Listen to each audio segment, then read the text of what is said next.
মহাসাগরের অতল তলদেশে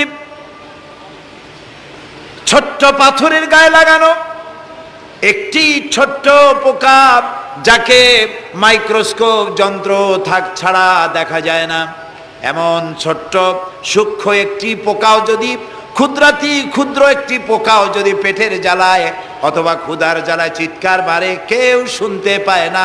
আরশের মালিক আল্লাহ রব্বুল আলামিন তা শুনতে পান।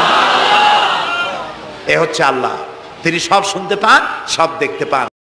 হযরত ইউনূস আলাইহিস সালাম মাছের পেটের ভিতরে বসে যেই চিৎকার মেরেছিলেন কেউ শুনতে পায় নাই। পানির ভিতরে কেউ শোনে নাই, জমিনে কেউ শোনে নাই, অন্তরিক্ষেও কেউ শুনতে পায় নাই। আল্লাহ রাব্বুল আলামিন বলেন, আমি আরশের মালিক ইউনূসের চিৎকার আমি শুনেছি, শুধু শুনি নাই, জবাবও দিয়ে দিয়েছি।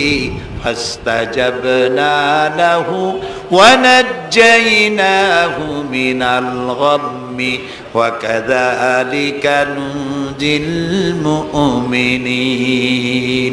আমি ইউনূসের ডাকের সাড়া দিয়া দিলাম, বিপদ থেকে বাঁচাই দিলাম। মাছের পেটের ভিতরে যন্ত্রণা শুরু হয়ে গেল।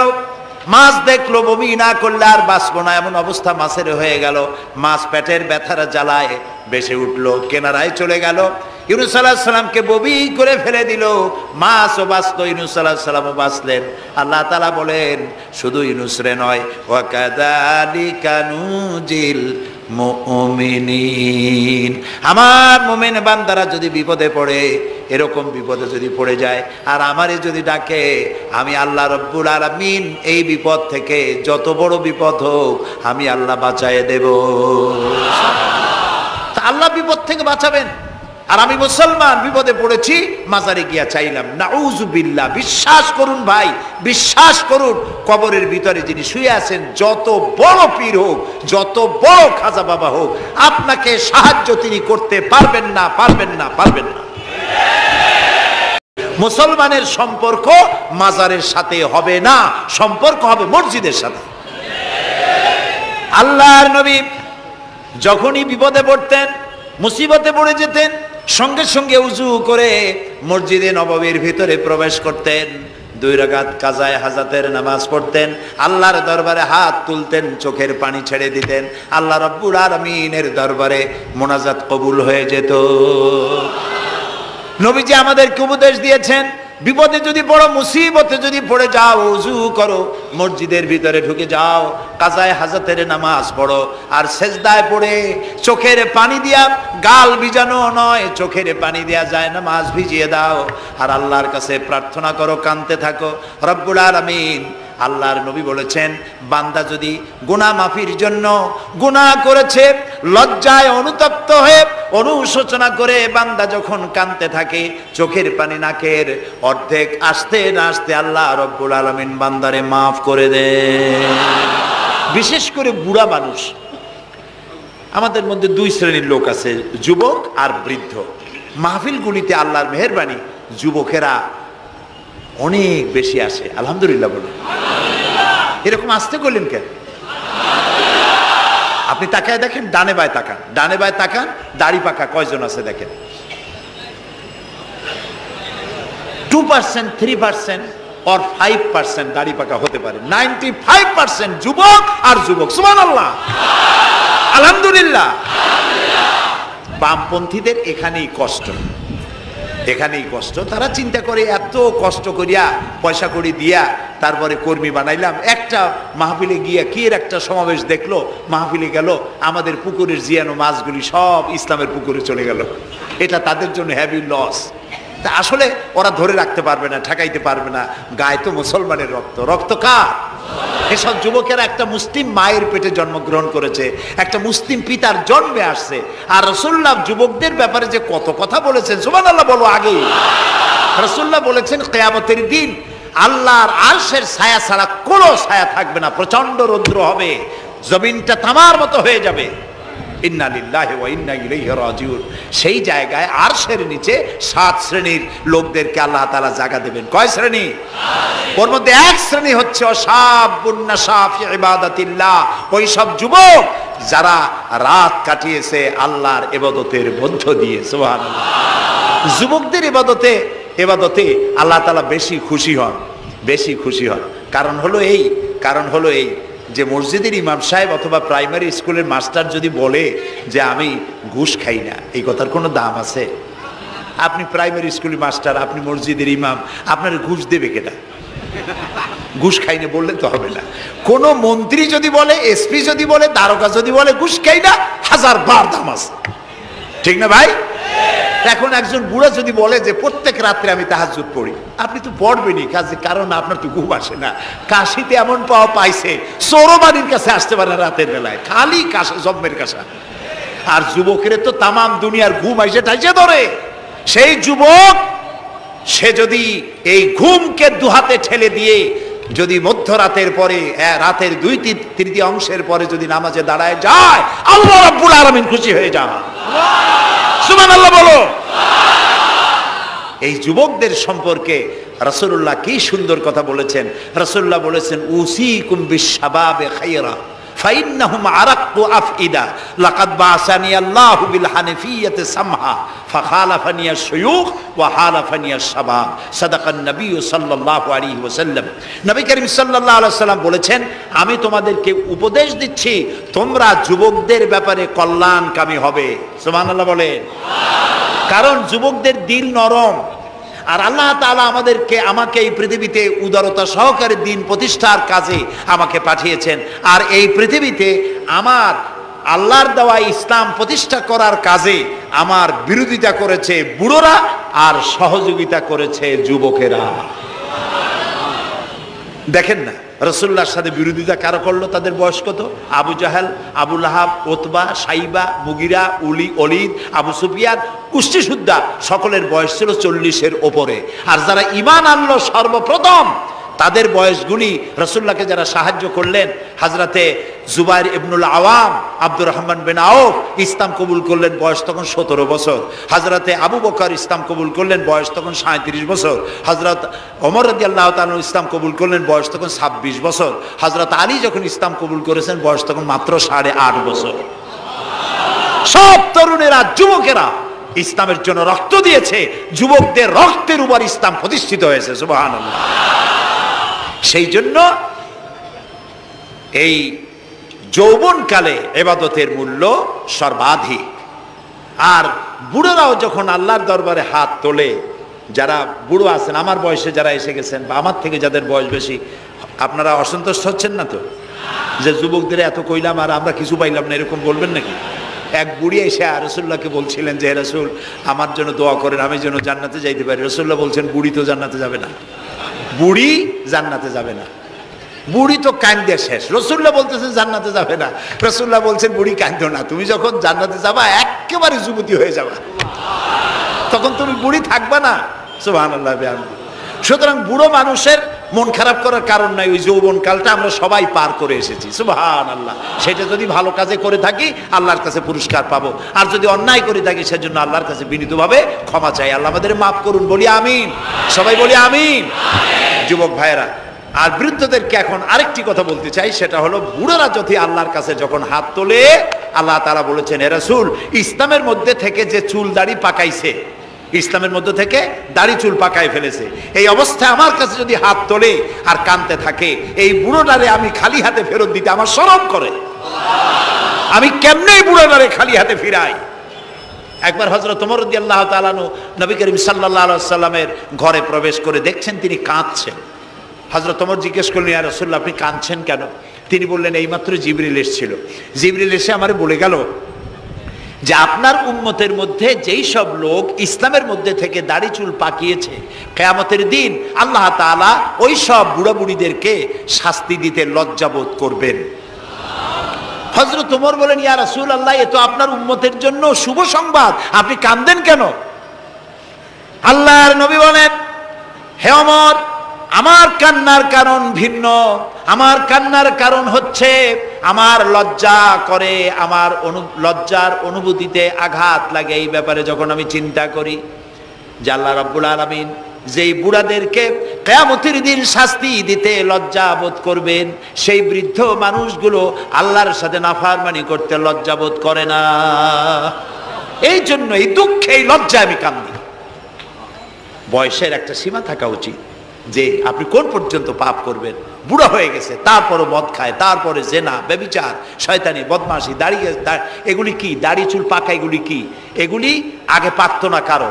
পৃথিবীতে সর্বপ্রথম দাড়ি আর চুল পেকেছে হযরত ইব্রাহিম আলাইহিস সালামের, এর আগে কারো দাড়ি চুল পাকে নাই। ইব্রাহিম আলাইহিস সালাম প্রশ্ন করলেন আল্লাহর কাছে যে আল্লাহ তাআলা এটা কি হলো আমার? আল্লাহ তাআলা বললেন এটা হচ্ছে ওয়াকার, এটা মর্যাদা, তোমার সম্মানকে বাড়িয়ে দেওয়া হলো। তো দাড়ি চুল পাকলে সম্মান বাড়ে। এই দাড়ি চুল পাকলো, এগুলি সিগন্যাল, সংকেত। দাড়ি পাকছে, সংকেত দেওয়া হলো তুমি কিন্তু বয়সের প্রান্তে এসেছো। চোখে কম দেখো, আর একটা সিগন্যাল, মৌতের আর একটা সিগন্যাল। খাইয়া হজম করতে পারো না, আর একটা সিগন্যাল। তুমি ঘুমাইতে পারো না, রাতের বেলা ঘুম আসে না, আর একটা সিগন্যাল। দাঁড়াতে পারো না, কোমর ব্যথা করে, আর একটা সিগন্যাল। একটার পর একটা সিগন্যাল আসতেছে, 1 নম্বর, 2 নম্বর, ডেঞ্জার সিগন্যাল নাম্বার 10। তারপরে হুশ হয় না মানুষের। নাউযুবিল্লাহি মিন যালিক। আল্লাহ তাআলা আমাদের হুশে আসার তৌফিক দান করুন, আমরা বলি আমিন। মদিনা মুনাওয়ারায় হযরত ওমর রাদিয়াল্লাহু তাআলা আনহুর সময় অনাবৃষ্টির কারণে দুর্ভিক্ষ দেখা দিয়েছিল। তখন হযরত ওমর জাস্টিসদেরকে, ম্যাজিস্ট্রেটদেরকে ডেকে পরিষ্কারভাবে এলান করে দিয়েছিল, এখন যদি কোনো চোর ধরা পড়ে, এই দুর্ভিক্ষ চলাকালীন কোন চোর যদি ধরা পড়ে আর প্রমাণিত হয় পেটের জ্বালায় চুরি করেছে, খবরদার তার হাতকে তোমরা কাটবে না, খবরদার হাত কাটবে না। ইসলাম তো আগে পেটে দেয়। আগে কোথায় দেয়? পেটে, তারপরে দেয় পিঠে, আগে দেয় না। মানুষের খাওয়া, পড়া, শিক্ষা, চিকিৎসা, বাসস্থান সবটার গ্যারান্টি দেওয়া হয়। মদিনায় যখন এই গ্যারান্টি এসে গেল, চোরের হাত কাটা আইন মক্কায় নাজিল হয় নাই, নাজিল হয়েছে মদিনা মুনাওয়ারায়, রাসূলের মদনী জিন্দেগিতে। কোন সময়? যখন রাসূলুল্লাহ প্রেসিডেন্ট। রাসূলুল্লাহ কি? যখন রাসূলুল্লাহ কি রাষ্ট্রপতি, সেই সময় মানুষ দরজা খুলে ঘুমাবার সুযোগ পেল, খাওয়া, পড়া, শিক্ষা, চিকিৎসা, বাসস্থানের গ্যারান্টি পেল। এই সময় আল্লাহ রাব্বুল আলামিন তিনি যখন দেখলেন ইসলামী সমাজ ব্যবস্থা কোরআনের আইনের মাধ্যমে মানুষ সব রকমের নিরাপত্তা লাভ করেছে, পেটের সমস্যার সমাধান হয়ে গেছে, তখন আল্লাহ আইন জারি করলেন, আস-সারিকু ওয়াস-সারিকাতু ফাকতাউ আইদিয়াহুমা। চোর পুরুষ হোক আর নারী হোক, উভয়ের হাত কেটে দাও। পুরুষ হোক আর নারী হোক, এখন উভয়ের হাত কেটে দাও। দৃষ্টান্তমূলক শাস্তি হোক, যাতে করে এই চুরি আর না কেউ না করে। পেটে খাবার আছে, চাকরি আছে, ওষুধ আছে, শিক্ষা আছে, থাকার মতো জায়গা আছে, এখন চুরি করো কেন? তাহলে বোঝা যাবে এটা নেশায় পরিণত হয়েছে। কি হয়েছে? নেশা। তখন তো আর চোরকে বসায় সেলুট মারা আর যাবে না, এখন হাতটা কাটিয়া একটা শাস্তি দিয়ে দাও। আমাদের দেশে কিন্তু চোরের হাত কাটা আইনের ব্যাপারে কোনো চোরের আজ পর্যন্ত মিছিল করে না। বাংলাদেশের কোনো ছোট ছোট চোর, যেমন তাল চোর, বেল চোর, কচু চোর, ছাতি চোর, জুতা চোর, আরো যত ছোট ছোট চোর, এই সব চোরেরা কি কোনোদিন মিছিল করেছে যে চোরের হাত কাটা আইন মানি না, মানবো না? বলেছে কেউ? বলে। কিন্তু এই আইনের বিরুদ্ধে সোচ্চার কারা? কোন চোরেরা? নিশ্চয়ই ছোট চোরেরা না, বড় চোর। যারা তাল বেল চুরি করে না, বরং কলমের খোঁচা দিয়া সরকারের, জনগণের লক্ষ কোটি কোটি টাকা পকেটস্থ করেন মেহেরবানি করে, ওই সব। তারা মনে করেন যদি এই আইন চালু হয়ে যায় তাহলে তালচোর বেলচোরের তো কোনো ক্ষতি নাই, ইসলামী রাষ্ট্র চালু হলে পরে তো সকলের পেটে ভাত আসবে, ওই তাল বেল আর চুরি করা লাগবে না, তাদের তো সুবিধা। কিন্তু মুসিবতটা তো আমাদের হবে। বেশি খাইয়া খাইয়া জিব্বা পুরু হয়ে গেছে, এখন ওই বেশি খাইতে না পারলে বদভ্যাস চালু হয়ে যাবে। চুরি করতে যখন যাইবে তখন এই আইন তো বিসমিল্লাহ হবে আমাদের দিয়া। এই জন্য ওনারাই বিরোধিতা করেন চরমভাবে। আর ইসলামের সব আইনের সাথে বিরোধিতা করার জন্য বাংলাদেশে যতগুলি পত্রিকা বেরিয়েছে তার মধ্যে শীর্ষস্থানে রয়েছে ভারতের রায়ের টাকায় পরিচালিত নিকৃষ্ট আবর্জনা পত্রিকা আজকের কাগজ।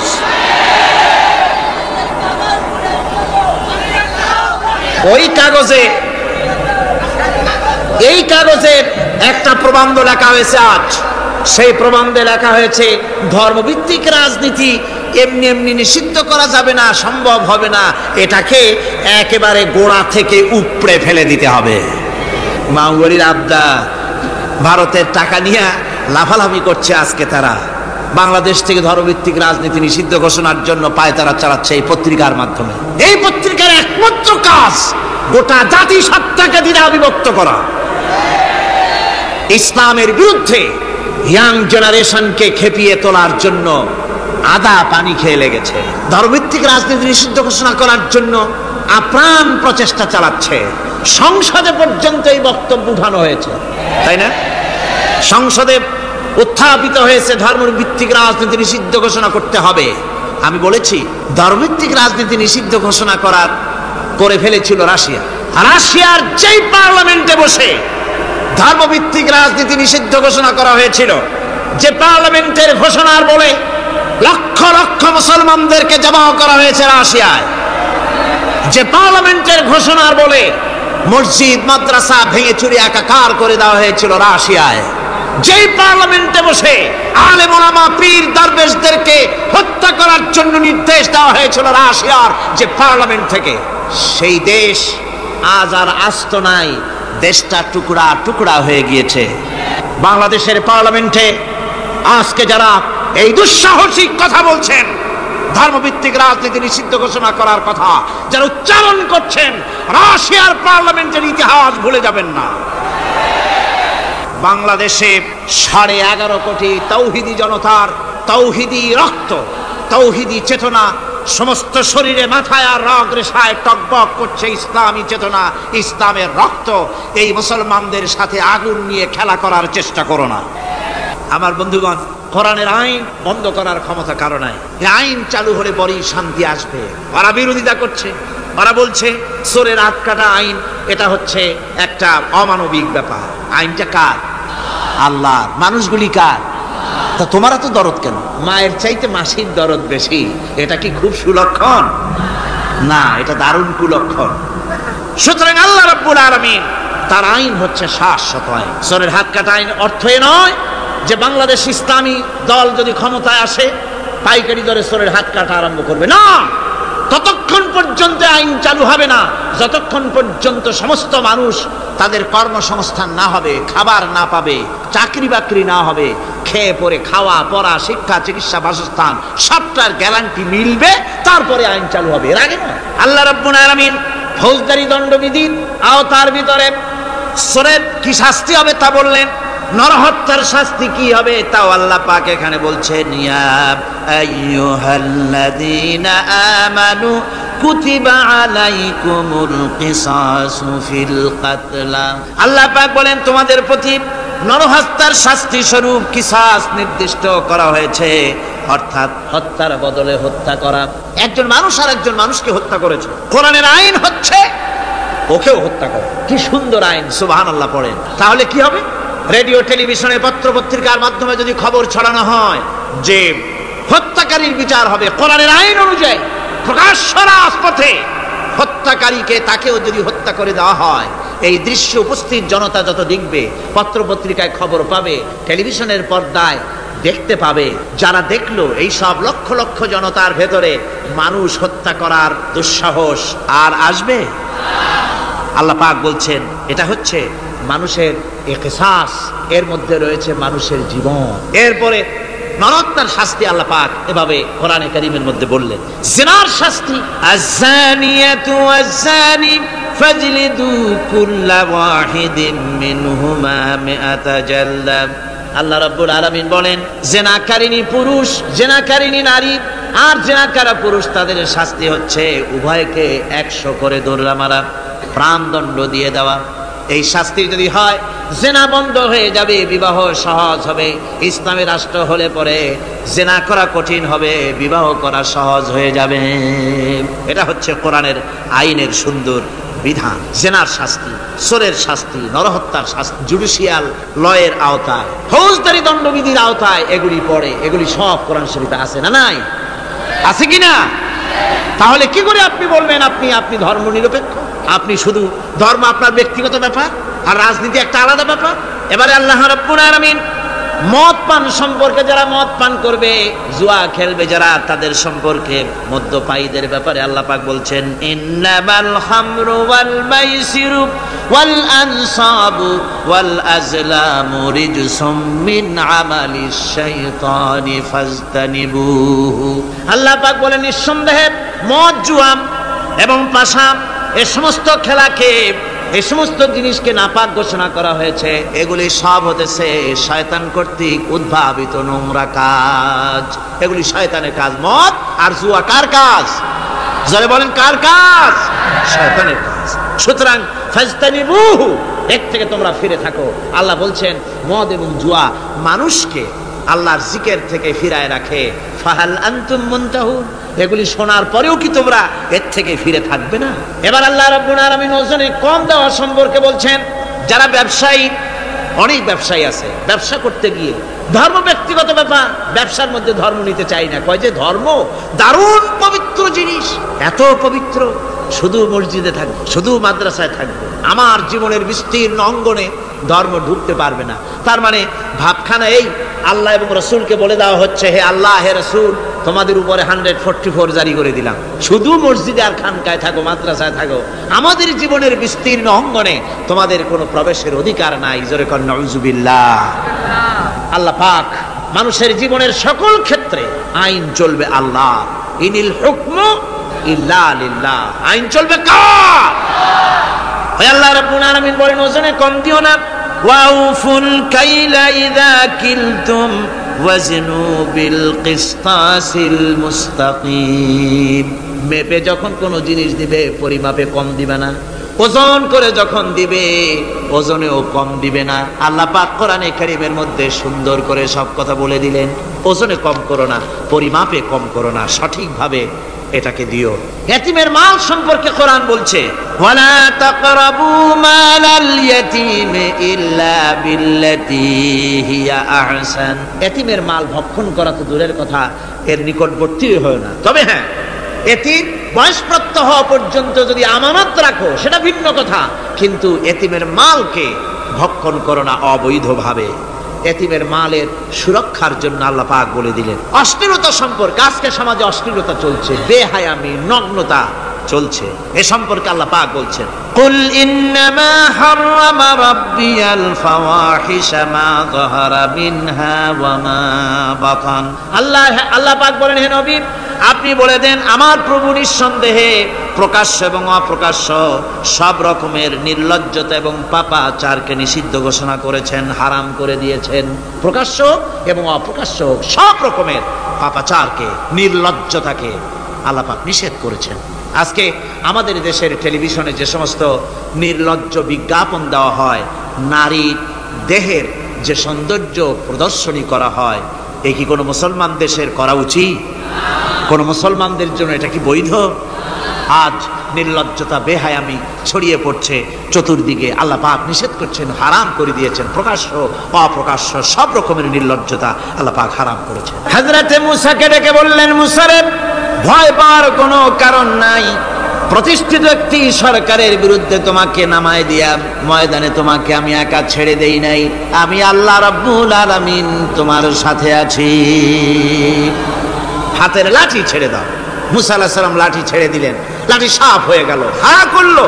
জাদুকরদের তৈরি করা সমস্ত বাঘ, সিংহ, সাপ মুসা আলাইহিস সালামের লাঠি মার্কা সাপের পেটের মধ্যে গিয়া ঢুকলো। এটা ছিল মুসা আলাইহিস সালামের মুজিজা। হযরত দাউদ আলাইহিস সালামের মুজিজা ছিল, আল্লাহ রাব্বুল আলামিন তাকে মুজিজা দিয়েছিলেন, গলার সুন্দর আওয়াজ দিয়েছিলেন। তিনি যখন জাব্বুর শরীফ তেলাওয়াত করতেন, উড়ন্ত পাখিরা ওড়া বন্ধ করে চতুর্দিকে বসে আল্লাহর কালাম শুনতো। তিনি লোহা দিয়ে অস্ত্র তৈরি করতেন। অস্ত্র বানাবার সময় আগুন দিয়ে লোহা পোড়ায় অস্ত্র বানাতে হয়। দাউদ আলাইহিস সালামের তার প্রয়োজন ছিল না। তিনি যখন লোহা হাতির ভিতরে নিয়ে চাপ দিতেন, লোহা পানি হয়ে আঙ্গুরের ফাঁক দিয়ে গলে পড়ে যেত। এটা ছিল তার মুজিজা। হযরত সুলাইমান, আল্লাহ রাব্বুল আলামিন তাকে মুজিজা দান করলেন। কোরআনে কারীমের ভিতরে রব্বুল আলামিন বলেন, হযরত সুলাইমান আলাইহিস সালাম সকাল বেলায় বিনা মেশিনে, বিনা ইঞ্জিনে তক্তার উপরে বসে যেতেন। তক্তা 1 মাসের পথ অতিক্রম করত। আবার সন্ধ্যা বেলায় বসতেন, এই তক্তা আর 1 মাসের পথ অতিক্রম করে যেত। ঈসা আলাইহিস সালামের মুজিজা ছিল, জন্মান্ধের চোখের উপরে হাত বুলিয়ে দিতেন, সঙ্গে সঙ্গে চোখ ভালো হয়ে যেত। কুষ্ঠব্যাধিগ্রস্ত লোকের গায়ে হাত বুলাতেন, সঙ্গে সঙ্গে কুষ্ঠব্যাধি ভালো হয়ে যেত। এই হলো তাদের মুজিজা। পয়গম্বরেরা বিদায় হয়ে গেলেন, মুজিজা বিদায় হয়ে গেল। দাউদ আলাইহিস সালাম বিদায় হলেন, মুজিজার সাথে নিয়ে গেলেন। তার উম্মতেরা ওই লোহাগুলি আর কেউ গলাতে পারে নাই, আজও কেউ গলাতে পারে না, হাত দিয়া চেপে ধরে। সুলাইমান আলাইহিস সালাম দুনিয়া থেকে বিদায় হয়ে গেছেন, মুজিজা নিয়ে কবরে চলে গেছেন। আজ আর তার অনুসারীরা অথবা দুনিয়ার কোন মানুষ বিনা ইঞ্জিনে তক্তায় বসে আর হাওয়ায় উঠতে পারবে না। মুসা আলাইহিস সালাম বিদায় হলেন, লাঠির মুজিজা চলে গেল। তার উম্মতেরা, তার অনুসারীরা কিয়ামত পর্যন্ত যদি 1012 চেষ্টা চালায়, লাঠিকে আর কোনোদিন সাপে পরিণত করতে পারবে না। ঈসা আলাইহিস সালাম আল্লাহ রাব্বুল আলামিন তাকে উঠায় নিলেন, মুজিজা তিনি সাথে নিয়ে গেলেন। আজ তার কোটি কোটি শত শত কোটি উম্মতেরা, দুনিয়ায় যারা তার উম্মত দাবি করে খ্রিস্টানেরা, হাজারো যদি চেষ্টা চালায় তবুও জন্মানদের চোখের উপরে হাত বুলিয়ে চোখ আর ভালো করতে পারবে না। কুষ্ঠবেদীগ্রস্ত লোকের গায়ে হাত বুলিয়ে কুষ্ঠবেদী ভালো করতে পারবে না। তার মানে হলো নবীরা যে যা যত মুজিজা পেয়েছিলেন, জীবদ্দশায় মুজিজা কাজে লেগেছে, দুনিয়া থেকে বিদায় হয়েছেন, মুজিজা সাথে নিয়ে গেছেন। কিন্তু আপনার আমার নবী, বিশ্ব নবী জনাব মুহাম্মদ রাসূলুল্লাহ সাল্লাল্লাহু আলাইহি ওয়াসাল্লামের কাছে আল্লাহ রাব্বুল আলামিন তাকে যত মুজিজা দিয়েছিলেন, 3000-এর উপরে আল্লাহর নবীর মুজিজা ঘটেছিল 23 বছরের নবুয়তের জীবনে। তার মধ্যে শ্রেষ্ঠ মুজিজা হতেছে কোরআন মাজিদ। আল্লাহর নবী বিদায় হয়ে গেলেন, মুজিজা সাথে নিয়ে যান নাই, মুজিজা রেখে গেলেন দুনিয়ায়। কিয়ামত পর্যন্ত দুনিয়াবাসী নবীর উম্মতেরা কোরআনের মুজিজা ব্যবহার করতে পারবে। কোরআনে কারীম রাসূল কারীম সাল্লাল্লাহু আলাইহি ওয়াসাল্লামের জীবনের শ্রেষ্ঠ মুজিজা। মানুষ পাগল হয়ে গেছে কোরআন শুনে। সুতরাং এই কোরআনের বৈশিষ্ট্য সকল দিক থেকে এক অপূর্ব একটি কিতাবে পরিণত করেছে, যা মানুষকে চিরকাল বিস্ময় হতবাক করে দিয়েছে। কোরআনের আরেকটি বৈশিষ্ট্য হচ্ছে, এই কোরআন এক সময় নাজিল হয় নাই। 30 পারা কোরআন শরীফ একসাথে নাজিল হয়েছে না, কোরআন নাজিল হয়েছে আস্তে আস্তে ধীরে ধীরে। কত বছর লাগলো? 23 বছরেরও কিছু বেশি সময় ধরে কোরআন ধীরে ধীরে রাসূল কারীম সাল্লাল্লাহু আলাইহি সাল্লামের কাছে অবতীর্ণ হয়েছে। এমনটি আর কোনো কিতাব হয়নি, যা আর কোনো ধর্মগ্রন্থ যারা অন্যরা দাবি করে এরকম হয়নি। কোরআনে কারীমের আরেকটি বৈশিষ্ট্য হচ্ছে, যখন কাগজ ছিল না, ছাপাখানা ছিল না, এমনকি টেপ রেকর্ডার ছিল না, তখনকার নাজিলকৃত কিতাব যেভাবে নাজিল হয়েছিল সেইভাবে আজ পর্যন্ত অবিকল টিকে আছে, টিকে থাকবে ইলা ইয়াউমিল কিয়ামah। কিয়ামত পর্যন্ত কোরআনে কারীমের এই অকৃত্রিম অবিকৃত অবস্থায় কোরআনে কারীমের এই শান, এই বরকত টিকে থাকবে। এই জন্য কোরআন শরীফ হচ্ছে এই পৃথিবীর মহাবিশ্বের মহাবিস্ময়। কোরআন হচ্ছে পৃথিবীর মহাবিশ্বের মহাবিস্ময়। এর মর্যাদা সম্পর্কে রাসূল কারীম সাল্লাল্লাহু আলাইহি ওয়াসাল্লাম বলেছেন, ওয়ান উসমান রাদিয়াল্লাহু তাআলা আনহু আন্নাহু ক্বাল ক্বালা রাসূলুল্লাহ সাল্লাল্লাহু আলাইহি ওয়াসাল্লাম খায়রুকুম মান তাআল্লামাল কুরআন ওয়া আল্লামাহু, রাওয়াহুল বুখারী। আল্লাহর নবী বলেন, তোমাদের মধ্যে সর্বোত্তম ব্যক্তি সেই, তোমাদের ভিতরে ভালো ব্যক্তি, উত্তম ব্যক্তি সেই যে ব্যক্তি নিজে কোরআন শেখে আর অন্যকে শেখায়। কোরআন যে শেখে আর অন্যকে যে শেখায়, সেই ব্যক্তি হলো তোমাদের মধ্যে সর্বোত্তম ব্যক্তি, ভালো ব্যক্তি। সুবহানাল্লাহ পড়েন। কোরআনে কারীমের এই মর্যাদা সম্পর্কে রাসূল কারীম সাল্লাল্লাহু আলাইহি সাল্লাম বলেছেন, দুই ব্যক্তিকে, দুই শ্রেণীর লোককে ঈর্ষা করা যায়। অমুকে বিরাট বাড়ি করেছে, সে বাড়ি থেকে হিংসা হয়, আমি ওরকম বাড়ি করব, অমুকের মতো নেতা হব, অমুকের মতো বড় লোক হতে হবে। পরশ্রী কাতরতা অথবা ঈর্ষা করা, এরকমের ঈর্ষা করা জায়েজ নাই। রাসূলুল্লাহ বলেছেন, দুই ব্যক্তির সঙ্গে ঈর্ষা করা যায়। আন ইবনে ওমর রাদিয়াল্লাহু তাআলা আনহু আন্নাহু ক্বাল ক্বালা রাসূলুল্লাহ সাল্লাল্লাহু আলাইহি ওয়াসাল্লাম লা হাসাদা ইল্লা আলাল ইসনাইন, দুই ব্যক্তি ছাড়া অন্য কারো সাথে হিংসা করা যায় না, রিস্ক করা যায় না। কোন কোন ব্যক্তি?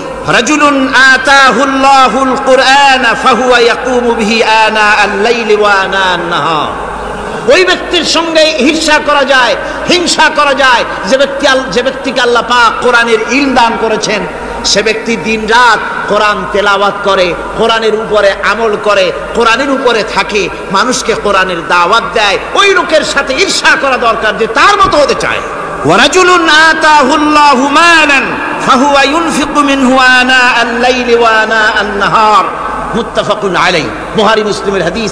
রাসূলুল্লাহ বলছেন অন্য আরেক ব্যক্তি হচ্ছে যে ব্যক্তিকে আল্লাহ পাক মাল দিয়েছেন, সম্পদ দিয়েছেন, ওই ব্যক্তি তার মাল আর সম্পদকে দিন রাত দুহাতে আল্লাহর রাস্তায় খরচ করে, তার মতো হওয়ার জন্য তার সাথে ঈর্ষা করা যেতে পারে। আমার বন্ধুগণ, এই কোরআন হচ্ছে এমন এক কিতাব যে কোরআনকে নিয়ে যারা অগ্রসর হয় আল্লাহ তাদেরকে বাড়ায় দেন, আর কোরআনের সাথে যারা হিংসা করে, বিদ্বেষ করে, আল্লাহ তাদেরকে অধঃপাতিত করে দেন।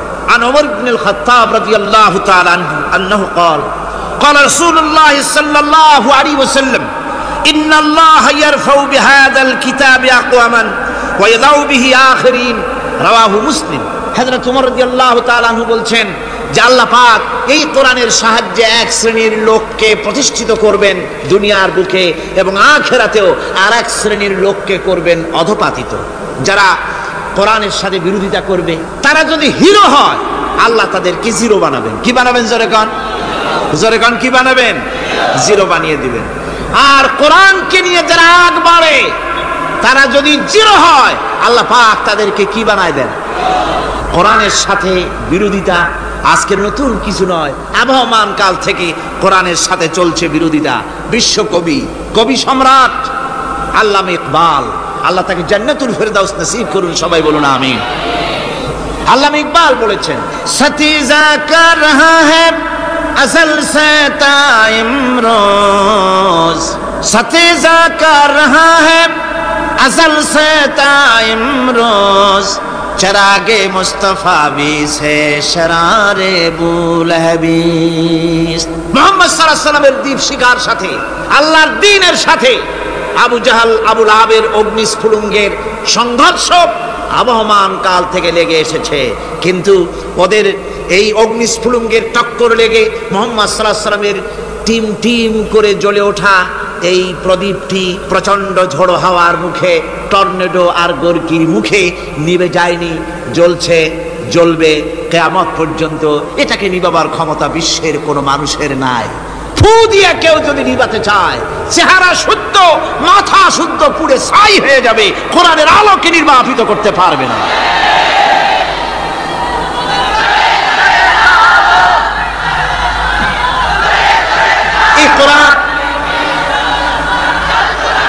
এই কোরআন যার সিনার ভিতরে থাকে, যার সিনার মধ্যে থাকে, সে হয় সমৃদ্ধ, আর যার সিনার মধ্যে থাকে না সে হয় সবচাইতে ফকির আর এতিম। আল্লাহর নবী বলেছেন, ইন্নাল্লাযী লাইসা ফি জাওফিহি শাইউম মিনাল কুরআনি কাল বাইতিল খারিব। যেই দেহের ভিতরে কোরআন নাই, যেই দেহের ভিতরে, যেই সিনার ভিতরে কোরআন নাই, ওই মানুষটা হতেছে একটা সাড়া বাড়ির মতো, একটা উজাড় বাড়ির মতো, বিরান বাড়ির মতো। বিরান বাড়িতে কি থাকে? সাড়া বাড়িতে কি থাকে? কি কয়? না না, ভূত কিসের? খামোখাই ভয় পান আপনারা। ভূত বলে কিছু না। হ্যাঁ, শয়তান থাকে, জেল থাকে, তারপরে ওর মধ্যে আর কি থাকে? উতুম পেঁচা থাকে, ইঁদুর থাকে, তেলাপোকা থাকে, উই পোকা থাকে, বাঁদর থাকে, উল্লুক থাকে, সাপ থাকে। রাসূলুল্লাহর কথা দেখেন, কি সুন্দর কথা। সুবহানাল্লাহ, সুবহানাল্লাহ।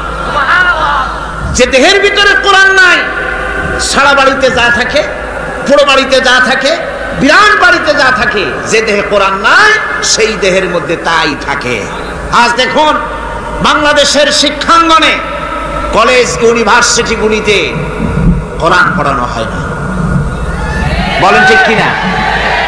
আমাদের বিশ্ববিদ্যালয়গুলিতে কোরআন পড়ানো হয়, তাফসীর পড়ানো হয়, হাদিস পড়ানো হয়। হাদিস, কোরআন, আল্লাহর কালাম পড়ানো হয় না বলে অবস্থা কি হয়েছে? হাদিস থেকে মিলায় নেন, ইন্নাল্লাযী লাইসা ফি জাওফিহি শাইউম মিনাল কুরআনি কাল বাইতিল খারিব। কোরআন নাই তো সারা বাড়ি, কোরআন নাই তো কি আছে?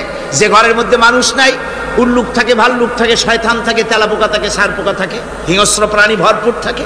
যে শিক্ষা প্রতিষ্ঠানে কোরআন পড়ানো হয় না, সেখানেও সন্ত্রাসীরা বাস করতে পারে, ভালো মানুষ টিকতে পারে না।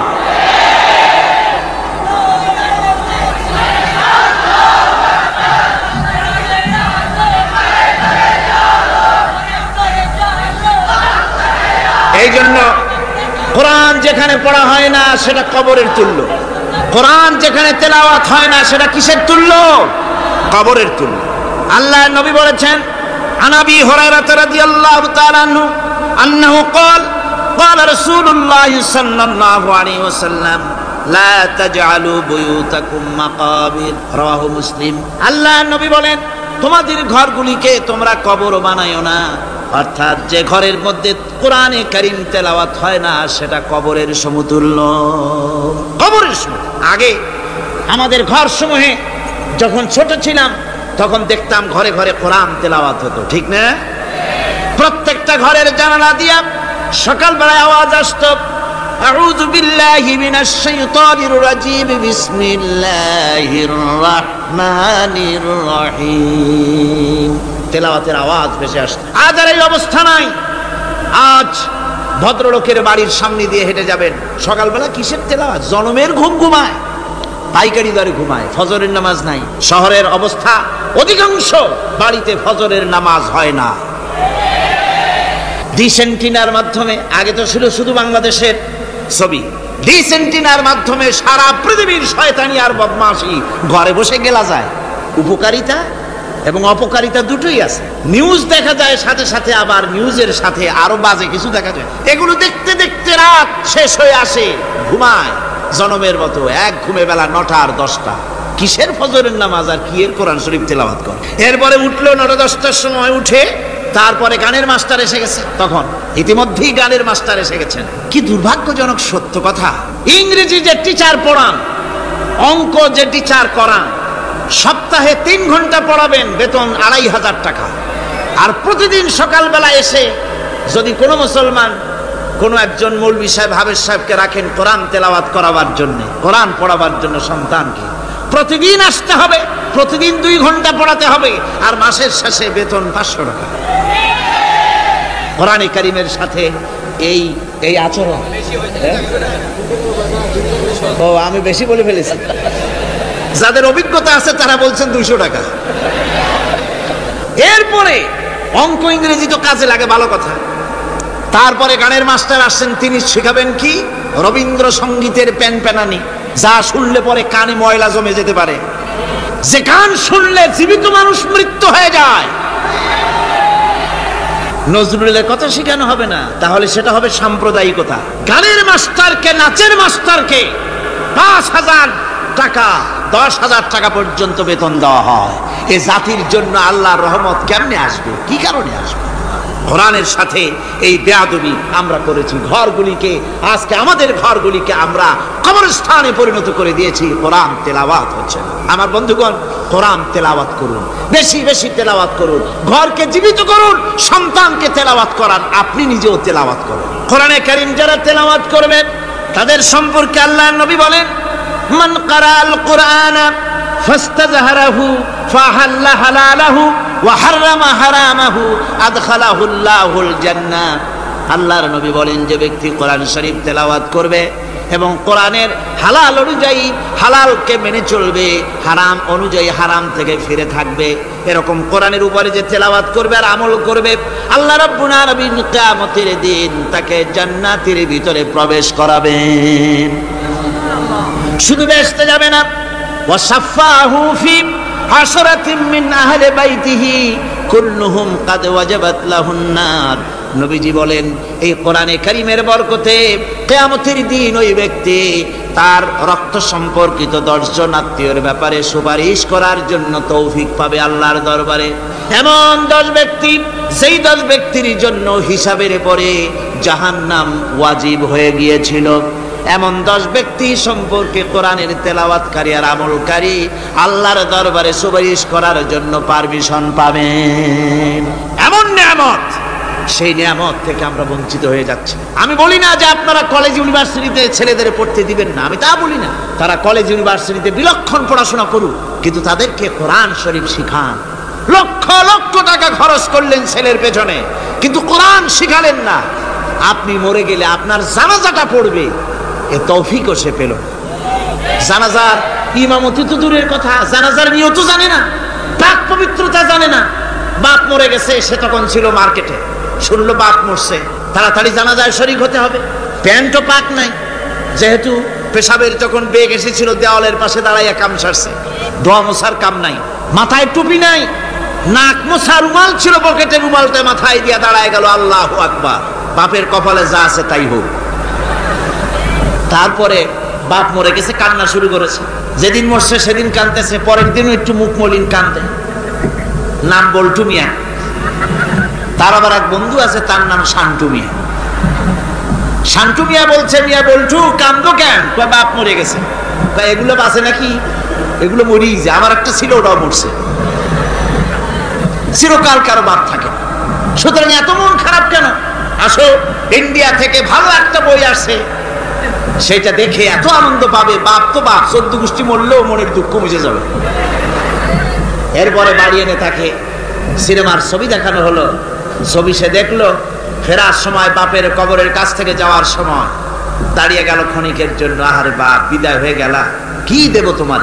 কিছু তো নাই আমার কাছে, তাই সারা রাত ধরে যা কিছু দেখলাম এগুলি তোমার আমল নামায় দিয়ে গেলাম। জোরে কর নাউযুবিল্লাহ। আমি সমস্ত পিতাদেরকে বলতে চাই, সন্তানদেরকে কোরআন শিখান, কাজে লাগবে। কোরআন শিখালে কাজে লাগবে। কোরআন শরীফ মুখস্থ করে, বেশি করে মুখস্থ করেন কোরআনে কারীম, আপনার ফায়দা হবে। হযরত ওমর রাদিয়াল্লাহু তাআলা আনহু বর্ণনা করছেন যে রাসূল কারীম সাল্লাল্লাহু আলাইহি ওয়াসাল্লাম বলেছেন, ইউকালু লিসাহিবিল কুরআনি ইকরা ওয়ারাত্তিল কামা কুনতা তুরাত্তিলু ফিদ দুনিয়া। কিয়ামতের দিন জান্নাতীদেরকে, বেহেশতীদেরকে আল্লাহ রাব্বুল আলামিন বলবেন, কোরআন শরীফ তেলাওয়াত করো আর উপরের দিকে উঠতে থাকো।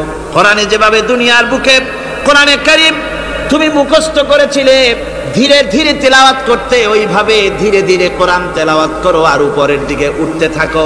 আল্লাহ পাক বলতে থাকবেন, উপরের দিকে ওঠো, তেলাওয়াত করো আর ওঠো। উঠতে উঠতে যেই জায়গায় গিয়ে তোমার তেলাওয়াত শেষ হয়ে যাবে, জান্নাতের ওই জায়গাটা তোমার জন্য বরাদ্দ হবে। আবু দাউদ শরীফের হাদিস। জান্নাতের ওই জায়গাটা তোমার জন্য বরাদ্দ হবে। এখন যাদের শুধু সূরা ইখলাস আর সূরা কাউসার মুখস্থ, তারা তো 2 পা আগাই বসে যাবে, উঠতে পারবেন না। বেশি বেশি মুখস্থ করেন, হাফেজে কোরআন হন অথবা হাফেজের মতো হন। বেশি বেশি মুখস্থ করেন সূরা ইয়াসিন, সূরা দুখান, সূরা আর রহমান, সূরা ওয়াকিয়া, সূরা মুজাম্মিল, এই সমস্ত সূরা, বেশি সূরা আল আরাফ, সূরা কাহাফ, সূরা মারিয়াম ইত্যাদি মুখস্থ করেন। কিয়ামতের দিন কাজে লাগবে। জান্নাতের অত উঁচায় উঠতে পারবেন। হাফেজ যে কোন জায়গায় যাবে, সুবহানাল্লাহি ওয়া বিহামদিহি। 30 পারা কোরআন যার সিনার ভিতরে, জান্নাতের কোন জায়গাটা আল্লাহ তাকে বরাদ্দ করবেন। সুবহানাল্লাহ, সুবহানাল্লাহ। কোরআনে কারীমকে মুখস্থ করুন, বেশি করে মুখস্থ করুন। কোরআনে কারীমকে বেশি করে তেলাওয়াত করুন। এই কোরআনে কারীমকে যারা বেশি করে তেলাওয়াত করবে, তেলাওয়াত করতে গিয়ে যারা আল্লাহর কাছে কিছু চাওয়ার সময় পাবে না, তাদের সম্পর্কে রাসূল কারীম সাল্লাল্লাহু আলাইহি ওয়াসাল্লাম বলেছেন, হাদিসে কুদসি, হাদিসে কুদসি রাসূল কারীম সাল্লাল্লাহু আলাইহি ওয়াসাল্লাম বলেছেন, ইয়াকুলু রাব তাবারাক ওয়া তাআলা মান শাগালাহুল কুরআন আন যিকরি মাসআলাতি আতাইতুহু আফজালা মা উতিয়া সাইলি। আল্লাহর নবী বলেন, আমার আল্লাহ পাক বলেছেন, কোরআন তেলাওয়াত করতে গিয়ে যারা ব্যস্ত থাকে, কোরআন তেলাওয়াত করতে করতে যারা আমার কাছে হাত পেতে কিছু চাওয়ার সময় পায় না, যারা আমার কাছে হাত পেতে কিছু চায়, তাদের থেকে তেলাওয়াতকারীদেরকে আমি রব্বুল আলামিন বেশি করে দেই। জোরে বলেন সুবহানাল্লাহ। কোরআন তেলাওয়াত করতে করতে যারা আল্লাহর কাছে হাত পেতে চাওয়ার সময় পায় না, আল্লাহ পাক বলেন যারা চায় তাদের থেকে তেলাওয়াতকারীকে আমি বেশি দেই। আমার বন্ধুগণ, শুধু তাই নয়, এ কোরআনে কারীম যারা তেলাওয়াত করবে, আমল করবে, কিয়ামতের দিন তার মা বাপের মাথার উপরে আল্লাহ রাব্বুল আলামিন, আবু দাউদ শরীফের হাদিসে এসেছে, তার মা বাপের মাথার উপরে নূরের টুপি পরিধান করানো হবে। এমন নূরের টুপি, এমন নূরের তাজ পরানো হবে, চন্দ্র সূর্যের আলোকে ম্লান করে দেবে। হাসরবাসীরা প্রশ্ন করবেন, এ লোকটি কে? কোনো ফেরেশতা নাকি বলে না, কোনো নবী নাকি বলে না, তবে কি ইনি কে? জবাব হবে, ইনি হচ্ছেন সেই ব্যক্তি যিনি তার সন্তানদেরকে কোরআন শিখিয়েছিলেন। কোরআন শিখানোর কারণে আল্লাহ রাব্বুল আলামিন আজ তার মা বাপের মাথার উপরে নূরের টুপি পরিধান করে হাসরের ভিতরে মর্যাদা দিলেন। কিয়ামতের দিন দুনিয়া মর্যাদা পাওয়া যাবে, আখিরাতেও মর্যাদা পাওয়া যাবে যদি কোরআনে কারীমকে তেলাওয়াত করা যায়, আমল করা যায়, বোঝা যায়, তাহলে এই সমস্ত নিয়ামত আল্লাহ পাক দান করবেন। সুতরাং এই এত বড় নিয়ামত থেকে আমরা যেন কেউ বঞ্চিত হয়ে না যায়। কোরআন হচ্ছে এমন এক কিতাব যার তাফসীর লেখা হয় নাই, পৃথিবীতে এমন কোনো ভাষা নাই, পৃথিবীর উল্লেখযোগ্য সবগুলি ভাষায় কোরআনে কারিমের তাফসীর লেখা হয়েছে, কিন্তু কোন মুফাসসির আজ পর্যন্ত কথা বলেন নাই যে আমি যে তাফসীর লিখছি এর চাইতে ভালো তাফসীর আর কেউ লিখতে পারেও না আর পারবেও না, এটা শেষ, আর তাফসীর লেখা লাগবে না। এ কথা কেউ বলতে পেরেছে? জোরে বলেন, পেরেছে? পারে নাই। তার কারণ কি? আল্লাহ রাব্বুল আলামিন বলেন, قُلْ لَوْ كَانَ الْبَحْرُ مِدَادًا لِكَلِمَاتِ رَبِّي لَنَفِدَ الْبَحْرُ قَبْلَ أَن تَنفَدَ كَلِمَاتُ رَبِّي وَلَوْ جِئْنَا بِمِثْلِهِ مَدَدًا। আল্লাহ পাক বলেন, নবী আপনি বলুন, আমার রবের কথাগুলি লেখার জন্য যদি সমুদ্রের পানিগুলি, সমুদ্রের সমস্ত পানিগুলি যদি কালিতে পরিণত হয়ে যায়, আর আমার রবের কথাগুলি যদি লেখা শুরু হয়ে যায়, আমার রবের কথাগুলি লেখার পূর্বে সমস্ত সমুদ্রের পানিগুলি শেষ হয়ে যাবে, তারপরে যদি আবার সমুদ্র ভরে দেওয়া হয়, আরো যদি লেখা হয়, তবুও আমার রবের কথা লেখা শেষ হবে না। আল্লাহ রাব্বুল আলামিন বলেন, وَلَوْ أَنَّ مَا فِي الْأَرْضِ مِنْ شَجَرَةٍ أَقْلَامٌ وَالْبَحْرُ يَمُدُّهُ مِنْ بَعْدِهِ سَبْعَةُ أَبْحُرٍ مَا نَفِدَتْ كَلِمَةُ اللَّهِ। আল্লাহ রাব্বুল আলামিন বলেন, মা নাফিদাত কালিমাতুল্লাহ, আল্লাহ পাক বলেন 7টা সমুদ্রের পানি যদি একত্রিত করা হয়, 7টা সমুদ্রের পানি যদি এক জায়গায় করা হয়, এই পানিগুলি যদি কালিতে পরিণত হয়ে যায়, আর পৃথিবীর সমস্ত গাছগুলি যদি কলমে পরিণত হয়ে যায়, ওই গাছগুলি দিয়ে যদি ওই পানি রূপ কালি দিয়ে আমার প্রভুর কথা, আল্লাহ রাব্বুল আলামিনের কোরআনের কথা যদি লেখা শুরু হয়ে যায়, লিখতে লিখতে সমস্ত পানিগুলি, গাছগুলি শেষ হয়ে যাবে, আল্লাহ পাকের কালামের ব্যাখ্যা লেখা শেষ হবে না। মা নাফিদাত কালিমাতুল্লাহ, আল্লাহর কথা লেখা শেষ হবে না। এত বড় বিরাট আজিম কিতাব আল্লাহ পাক আমাদেরকে দান করেছেন, সুবহানাল্লাহ পড়েন। এই কিতাবের এত বড় গুরুভার আল্লাহ রাব্বুল আলামিন বলেছেন, লাউ আনজালনা হাযাল কুরআনা আলা জাবালিন লারাআইতাহু খাশিআন মুতাসাদ্দিআন মিন খাশিয়াতিল্লাহ। আমি যদি এই কোরআনকে পর্বতের উপরে নাজিল করতাম, তাহলে তুমি দেখতে পেতে আমার ভয় ভীত সন্ত্রস্ত হয়ে পাহাড়গুলো চূর্ণ বিচূর্ণ হয়ে যেত। এত বড় আসিম কিতাব আমি তোমাদেরকে দান করেছি, যার গুরুভার বহন করতে কেউ রাজি হয়নি, পাহাড় পর্বত কেউ রাজি হয়নি, মানুষ রাজি হয়েছে। এই মানুষের উপরে আমি এটা অবতীর্ণ করেছি, গোটা বিশ্ববাসীর সামনে এই কিতাব আমি দিয়েছি তোমাদেরকে, এর দ্বারা হেদায়েত তোমরা গ্রহণ করবে। কিয়ামতের দিন আল্লাহর এই বিরাট নিয়ামত আমাদেরকে দান করলেন, আমরা এই নিয়ামতের নাশকর করেছি, অর্থাৎ এই কোরআনকে আমরা ব্যবহার করেছি সঠিকভাবে করি নাই, বেঠিকভাবে করেছি। প্রথম দিন দ্বিতীয় দিন আমি বলেছি কোরআন শরীফকে শুধু তাবিজ তুমারের জন্য, শুধু সওয়াবের জন্য তেলাওয়াত করেছি, আসলে শুধু সওয়াবের জন্য তো আসেনি। কোরআন বুঝতে হবে, আমল করতে হবে, তবে না শান্তি পাবো। আপনি যদি কোরআন হচ্ছে মানুষের জীবন সমস্যার সমাধানের গ্রন্থ, ওষুধ খেলে রোগ ভালো হয়। ওষুধ খেলে কি হয়? কেউ যদি সকাল বেলায় তসবিহ হাতে নিয়ে 500 বার পড়ে ওষুধ ওষুধ ওষুধ, 500 বার পড়লে রোগ কি ভালো হবে? বরং রোগ আরো বাড়তে পারে চিল্লাইতে চিল্লাইতে। শীতের জন্য লেপ গায়ে গায়ে না দিয়া কেউ যদি চিল্লাইতে থাকে, জিকির করে লেপ্ত শোক লেপ্ত শোক লেপ্ত শোক, শীত কি বন্ধ হবে নাকি? পানির পিপাসায় ছটফট করে মানুষ যদি চিল্লায় পানি পানি পানি পানি পানি, পানির পিপাসা আরো বাড়বে। তাহলে কি বোঝা গেল? পিপাসা লাগলে পানি পান করতে হবে, শীত লাগলে কম্বলটা গায়ে দিতে হবে, রোগ হলে ওষুধটা খেতে হবে, তাহলে সব সমস্যার সমাধান হবে। অনুরূপভাবে আমরা শুধু কোরআনে কারীমকে তেলাওয়াত করি সওয়াবের নিয়তে, তার হুকুমগুলি জীবনের উপরে আমল করি না বলে আজকের জীবন আমাদের বিপর্যস্ত হয়েছে। ব্যক্তিতে, পরিবারে, রাষ্ট্রে শান্তি নাই, কোথাও শান্তি নাই এই কারণে। আর কিয়ামতের দিন রাসূল আসামি করবেন তাদেরকে যারা কোরআন অমান্য করেছে। রাসূল হবেন বাদী। বাদী হবেন কে? যারা বলেন কে বাদী হবে? রাসূল। আসামি হবে কারা? যারা কোরআন ছেড়ে দিয়েছে।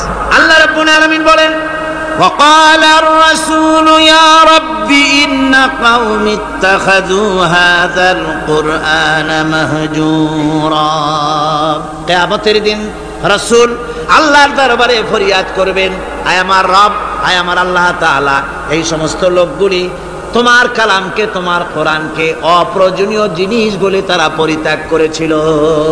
কোরআনকে অপ্রয়োজনীয় মনে করেছে, কোরআনের সাথে ঠাট্টা করেছে, বিদ্রুপ করেছে, কোরআন শিক্ষা ভিক্ষার ঝুলি, শেখার বুলি মনে করেছে, কোরআনের কোনো মূল্য দেয় নাই, কোরআনের কোনো দাম দেয়নি, কোরআনের সাথে ঠাট্টা করেছে, কোরআনের আইনের সাথে ঠাট্টা করেছে, বিদ্রুপ করেছে। আমাদের দেশে শিক্ষাবিদ, চিন্তাবিদ, বুদ্ধিজীবী নাম ধরনের নামধারী এক শ্রেণীর লোকেরা কোরআনের সাথে সরাসরি বেয়াদবি করেছে।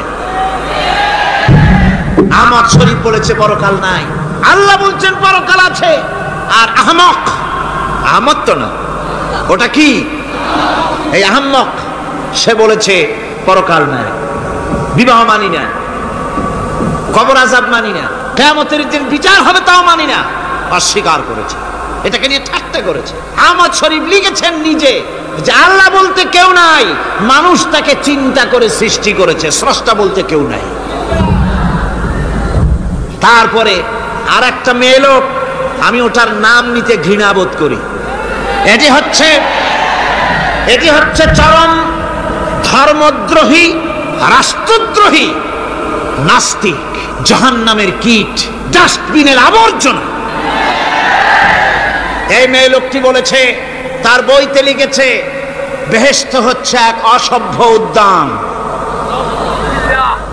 কোরআন শরীফে আল্লাহ পাক বলেছেন, আমলে সালেহ যারা করবে, নবীরা, ওলিরা, সিদ্দিকিন, সোহাদা সব যাবে জান্নাতে। আর সেই জান্নাতকে এই হাবিসা, এই নিকৃষ্ট ধর্মদ্রোহী, রাষ্ট্রদ্রোহী মহিলা, এই সে বলেছে বেহেশত হচ্ছে এক অসভ্য উদ্যান। পৃথিবীর অতৃপ্ত বহুগামী পুরুষেরা তাদের থাকার জায়গা হবে ওই বেহেশতের মধ্যে। জোরে কর নাউজুবিল্লাহ। এই মেয়ে লোকটি সমগ্র নারী জাতির কলঙ্ক। ভারত, বাংলাদেশের শ্রেষ্ঠ শত্রু ভারত, এই শয়তানকে পয়সা দিয়া পুষতেছে। কলকাতায় দাওয়াত দিয়ে আনন্দ পুরস্কার দিয়েছে। সে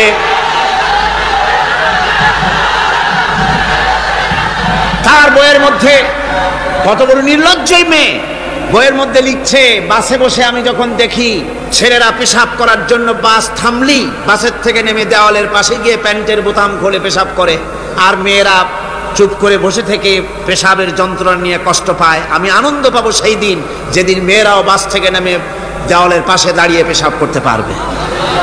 এটা কি একটা মানুষ? অসভ্য জানোয়ার একে জন্ম দিয়েছে, আল্লাহই ভালো জানে। আমার বন্ধুগণ, তার অসভ্যতার শেষ নাই। কোরআন নিয়ে ঠাট্টা করেছে, বলেছে আমার মা রাতের বেলায় ঝুলে ঝুলে সূরা ইয়াসিন পড়ে, আমি চিন্তা করি যে কত বাজে কাম করতেছে সে।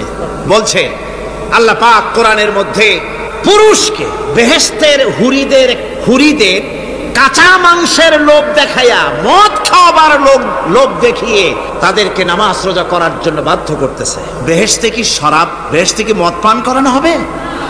না, বেহেশতে মদ পান করানো হবে না। মদ তো নাপাক জিনিস।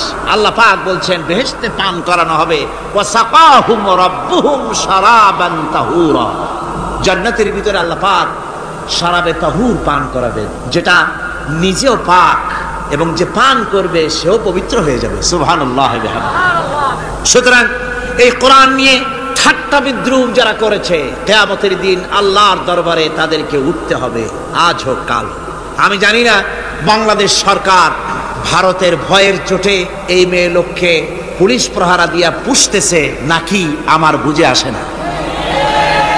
বাংলাদেশ সরকারের পররাষ্ট্র মন্ত্রণালয় রীতিমতো আসামির কাঠগড়ায় দাঁড়িয়ে বিবৃতি দিয়েছেন এবং তাকে পুলিশ প্রহরার ভিতরে রেখেছে।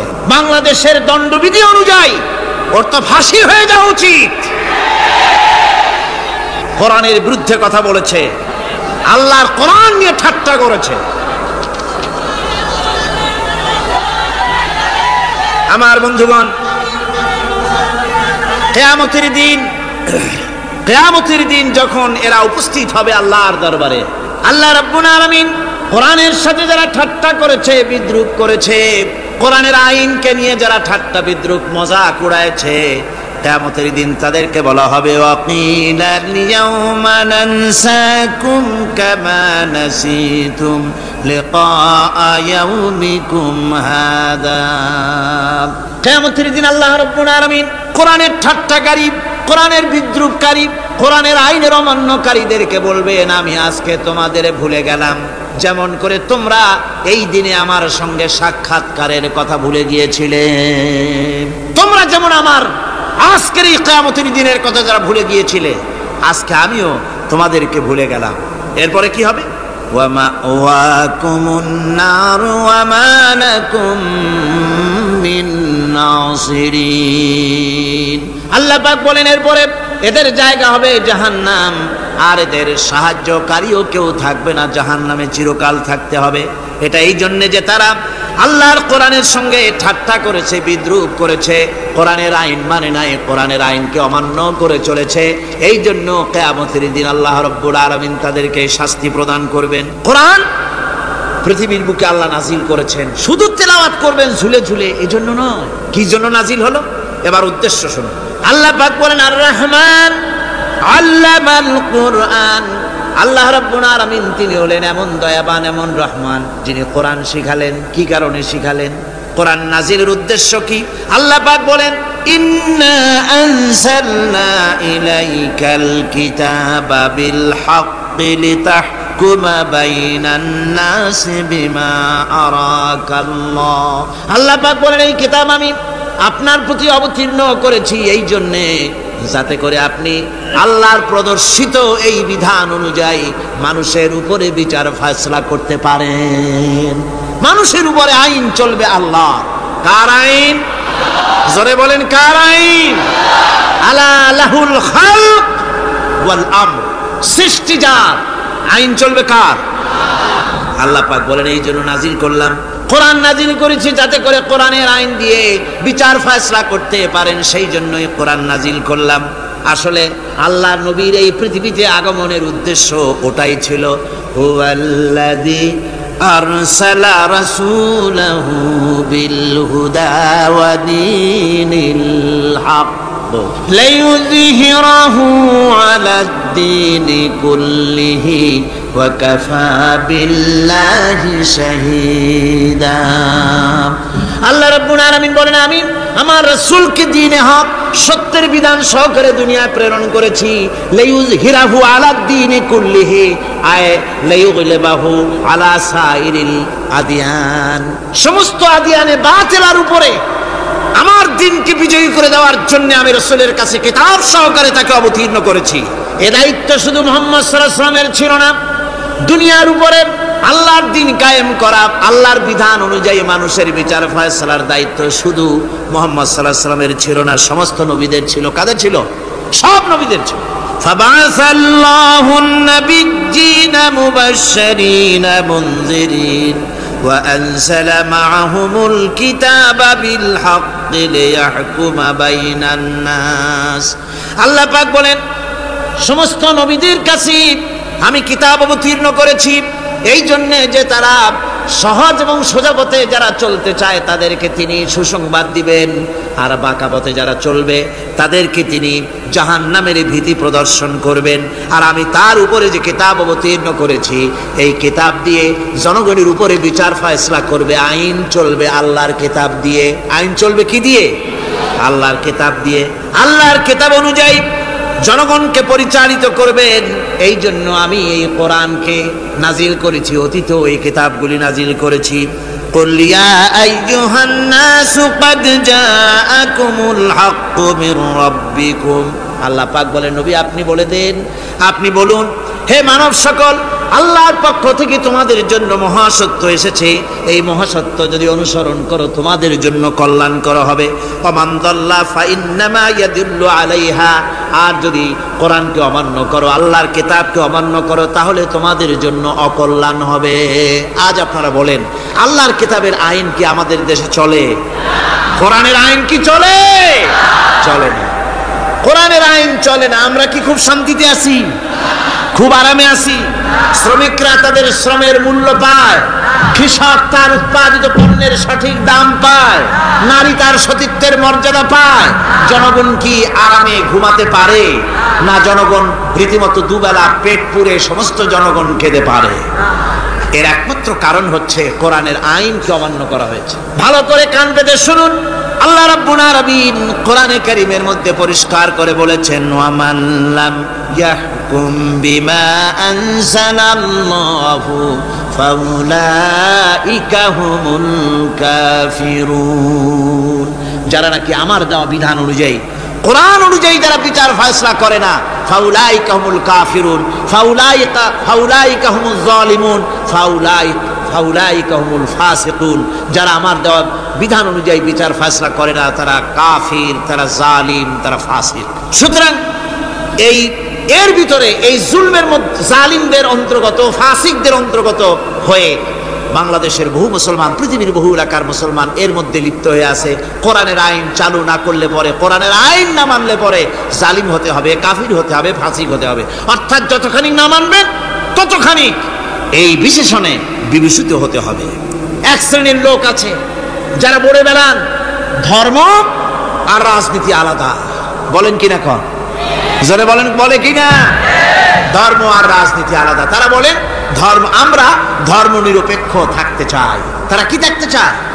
ধর্ম নিরপেক্ষ থাকতে চায়। কোরআনে কারিমে এই ধর্ম নিরপেক্ষবাদীদের ব্যাপারে কোরআন কি বলছে শুনুন। আল্লাহ রাব্বুল আলামিন বলেন, আলাম তারা ইলাল্লাযীনা ইয়াজউমুনা আন্নাহুম আমানু বিমা উনজিলা ইলাইকা ওয়া মা উনজিলা মিন ক্বাবলিক।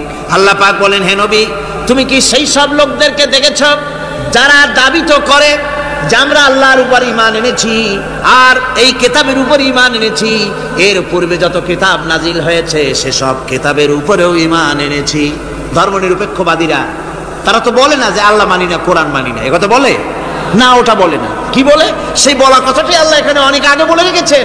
ওরা বলে যে আমরা অবশ্যই আল্লাহকে মানি, আল্লাহর কিতাব মানি, এর পূর্বে যত কিতাব নাজিল হয়েছে সেগুলোও মানি, তবে ইউরিদুনা আইয়াতাহাকামু ইলাত তাগুত, তারা চায় তাদের জীবনের সমস্ত সমাধান সমস্যার জন্য তাগুতের কাছে যেতে চায়।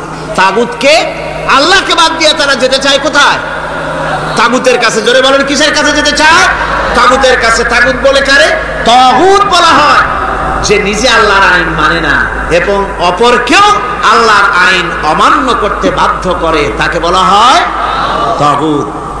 ওরা বলে ধর্ম আর রাজনীতি আলাদা। কোরআন মানি কিন্তু কোরআনের আইন মানি না। ওরা কোরআন মানে ঠিকই, বলে যে কোরআন মানি, কিন্তু কোরআনের আইন মানে।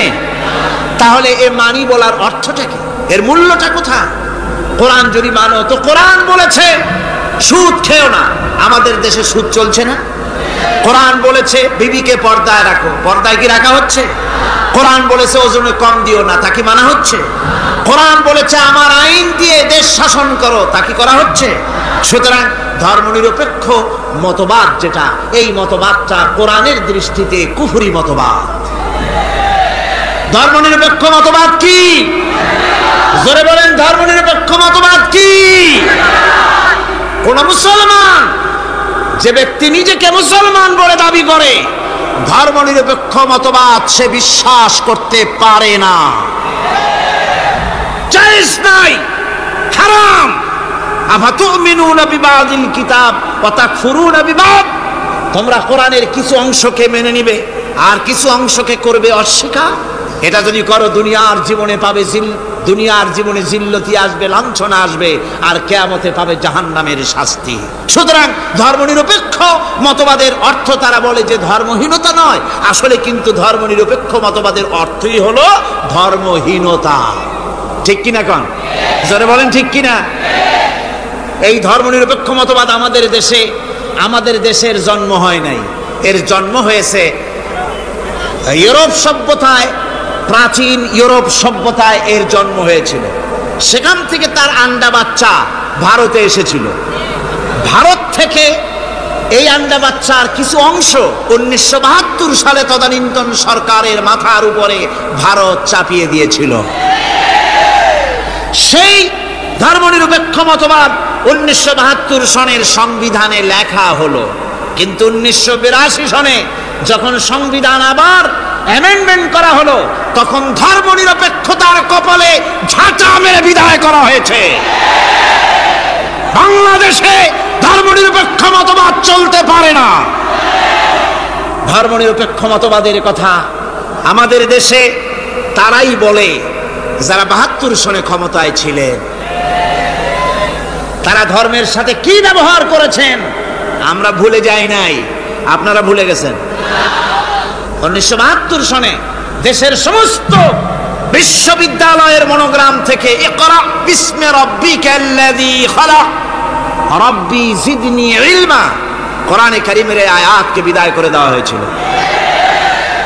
শাসনতন্ত্রের শিরোনামে বিসমিল্লাহকে গ্রহণ করা হয় নাই। শুধু তাই নয়, কোরআনে কারীম যেখানে তেলাওয়াত করা হয় তখনকার সময় রেডিওতে, টেলিভিশনে ওই 72 থেকে 3 বছর, এবং এখনো সেই দলটি মিটিং করতে গিয়ে, কোনো জায়গায় কিছু করতে গিয়ে আগে কোরআন শরীফ, তারপরে গীতা, তারপরে বাইবেল, এগুলি হচ্ছে মুনাফিকের লক্ষণ। কিসের লক্ষণ?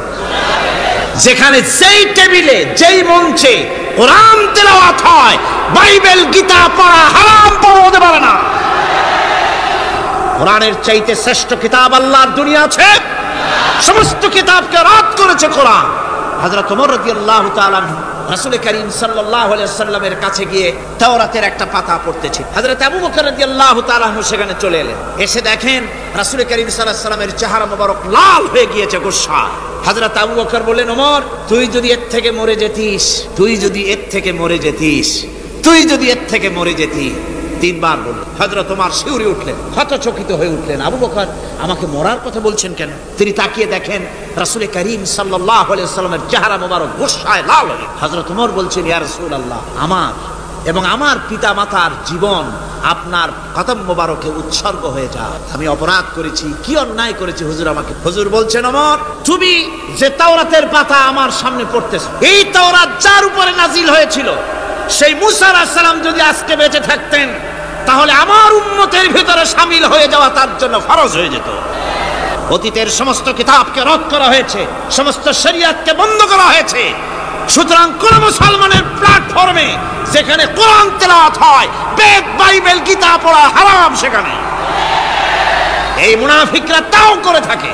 আমার মুসলমান ভাইয়েরা, নজরুল ইসলাম কলেজের ইসলাম শব্দ বাদ দিয়ে নজরুল কলেজ করা হয়েছিল। সলিমুল্লাহ মুসলিম হলের মুসলিম শব্দ বাদ দিয়ে শুধু সলিমুল্লাহ হল করা হয়েছিল। তার মানে ধর্ম এদের কলিজায় আগুন জ্বালিয়ে দেয়।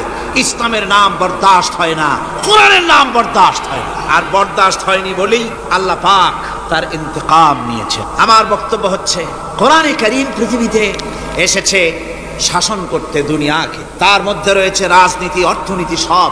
এই বিচার ফয়সালা কোরআন থেকে যারা গ্রহণ করে না, রাসূলকে যারা বিচারক মানে না, তাদের সম্পর্কে আল্লাহ পাক কি বলছেন শুনুন। ফালা ওয়া রাব্বিকা লা ইউমিনুনা হাত্তা ইউহাক্কিমুকা ফীমা শাজারা বাইনাহুম সুম্মা লা ইয়াজিদু ফি আনফুসিহিম হারাজাম মিম্মা কাদাইতা ওয়া ইউসাল্লিমু তাসলিমা। আল্লাহ রাব্বুল আলামিন বলেন, ফালা ওয়া রাব্বিক, কখনো নয় হে নবী, আপনার রবের কসম, কখনোই নয়, ওরা মুমিন নয় যারা নাকি তাদের জীবনের সব কিছুর ব্যাপারে যতক্ষণ পর্যন্ত আপনাকে বিচারক না মানে, আপনার দেওয়া ফয়সালাকে গ্রহণ না করে, এবং আপনি বিচার করার পর ফয়সালা দেওয়ার পরে এটার উপরে দ্বিধাহীন চিত্তে মেনে যতক্ষণ না নিবে, ততক্ষণ পর্যন্ত তারা যত ঈমানের দাবি করুক, তারা আসলে মুমিন না। এ ফতোয়া কার? এ ফতোয়া কার? আল্লাহ রাব্বুল আলামিনের ফতোয়া। কখনো মুমিন হতে পারবে না যারা রাসূলুল্লাহকে ফয়সালাকারী হিসেবে গ্রহণ না করবে, কোরআনকে সংবিধানের উৎস হিসেবে গ্রহণ না করবে। কোরআন এসেছে আইনের কিতাব হিসেবে পৃথিবীর মানুষকে পরিচালিত করার জন্য। আজ এই কোরআনের আইন যারা মানে সেখানে শান্তি পায়, কোরআন যেখানে মানে না সেখানে শান্তি হয় না। আল্লাহ পাক পরিষ্কার বলেছেন, কোরআনের আইন মেনে চলো। আর যারা এই কোরআনকে অমান্য করবে তাদের শাস্তি কি হবে? আল্লাহ পাক বলেন আল্লাযীনা কাযযাবু বিল কিতাবি ওয়া বিমা আরসালনা বিহি রুসুলানা ফাসাউফা ইয়ামালুন।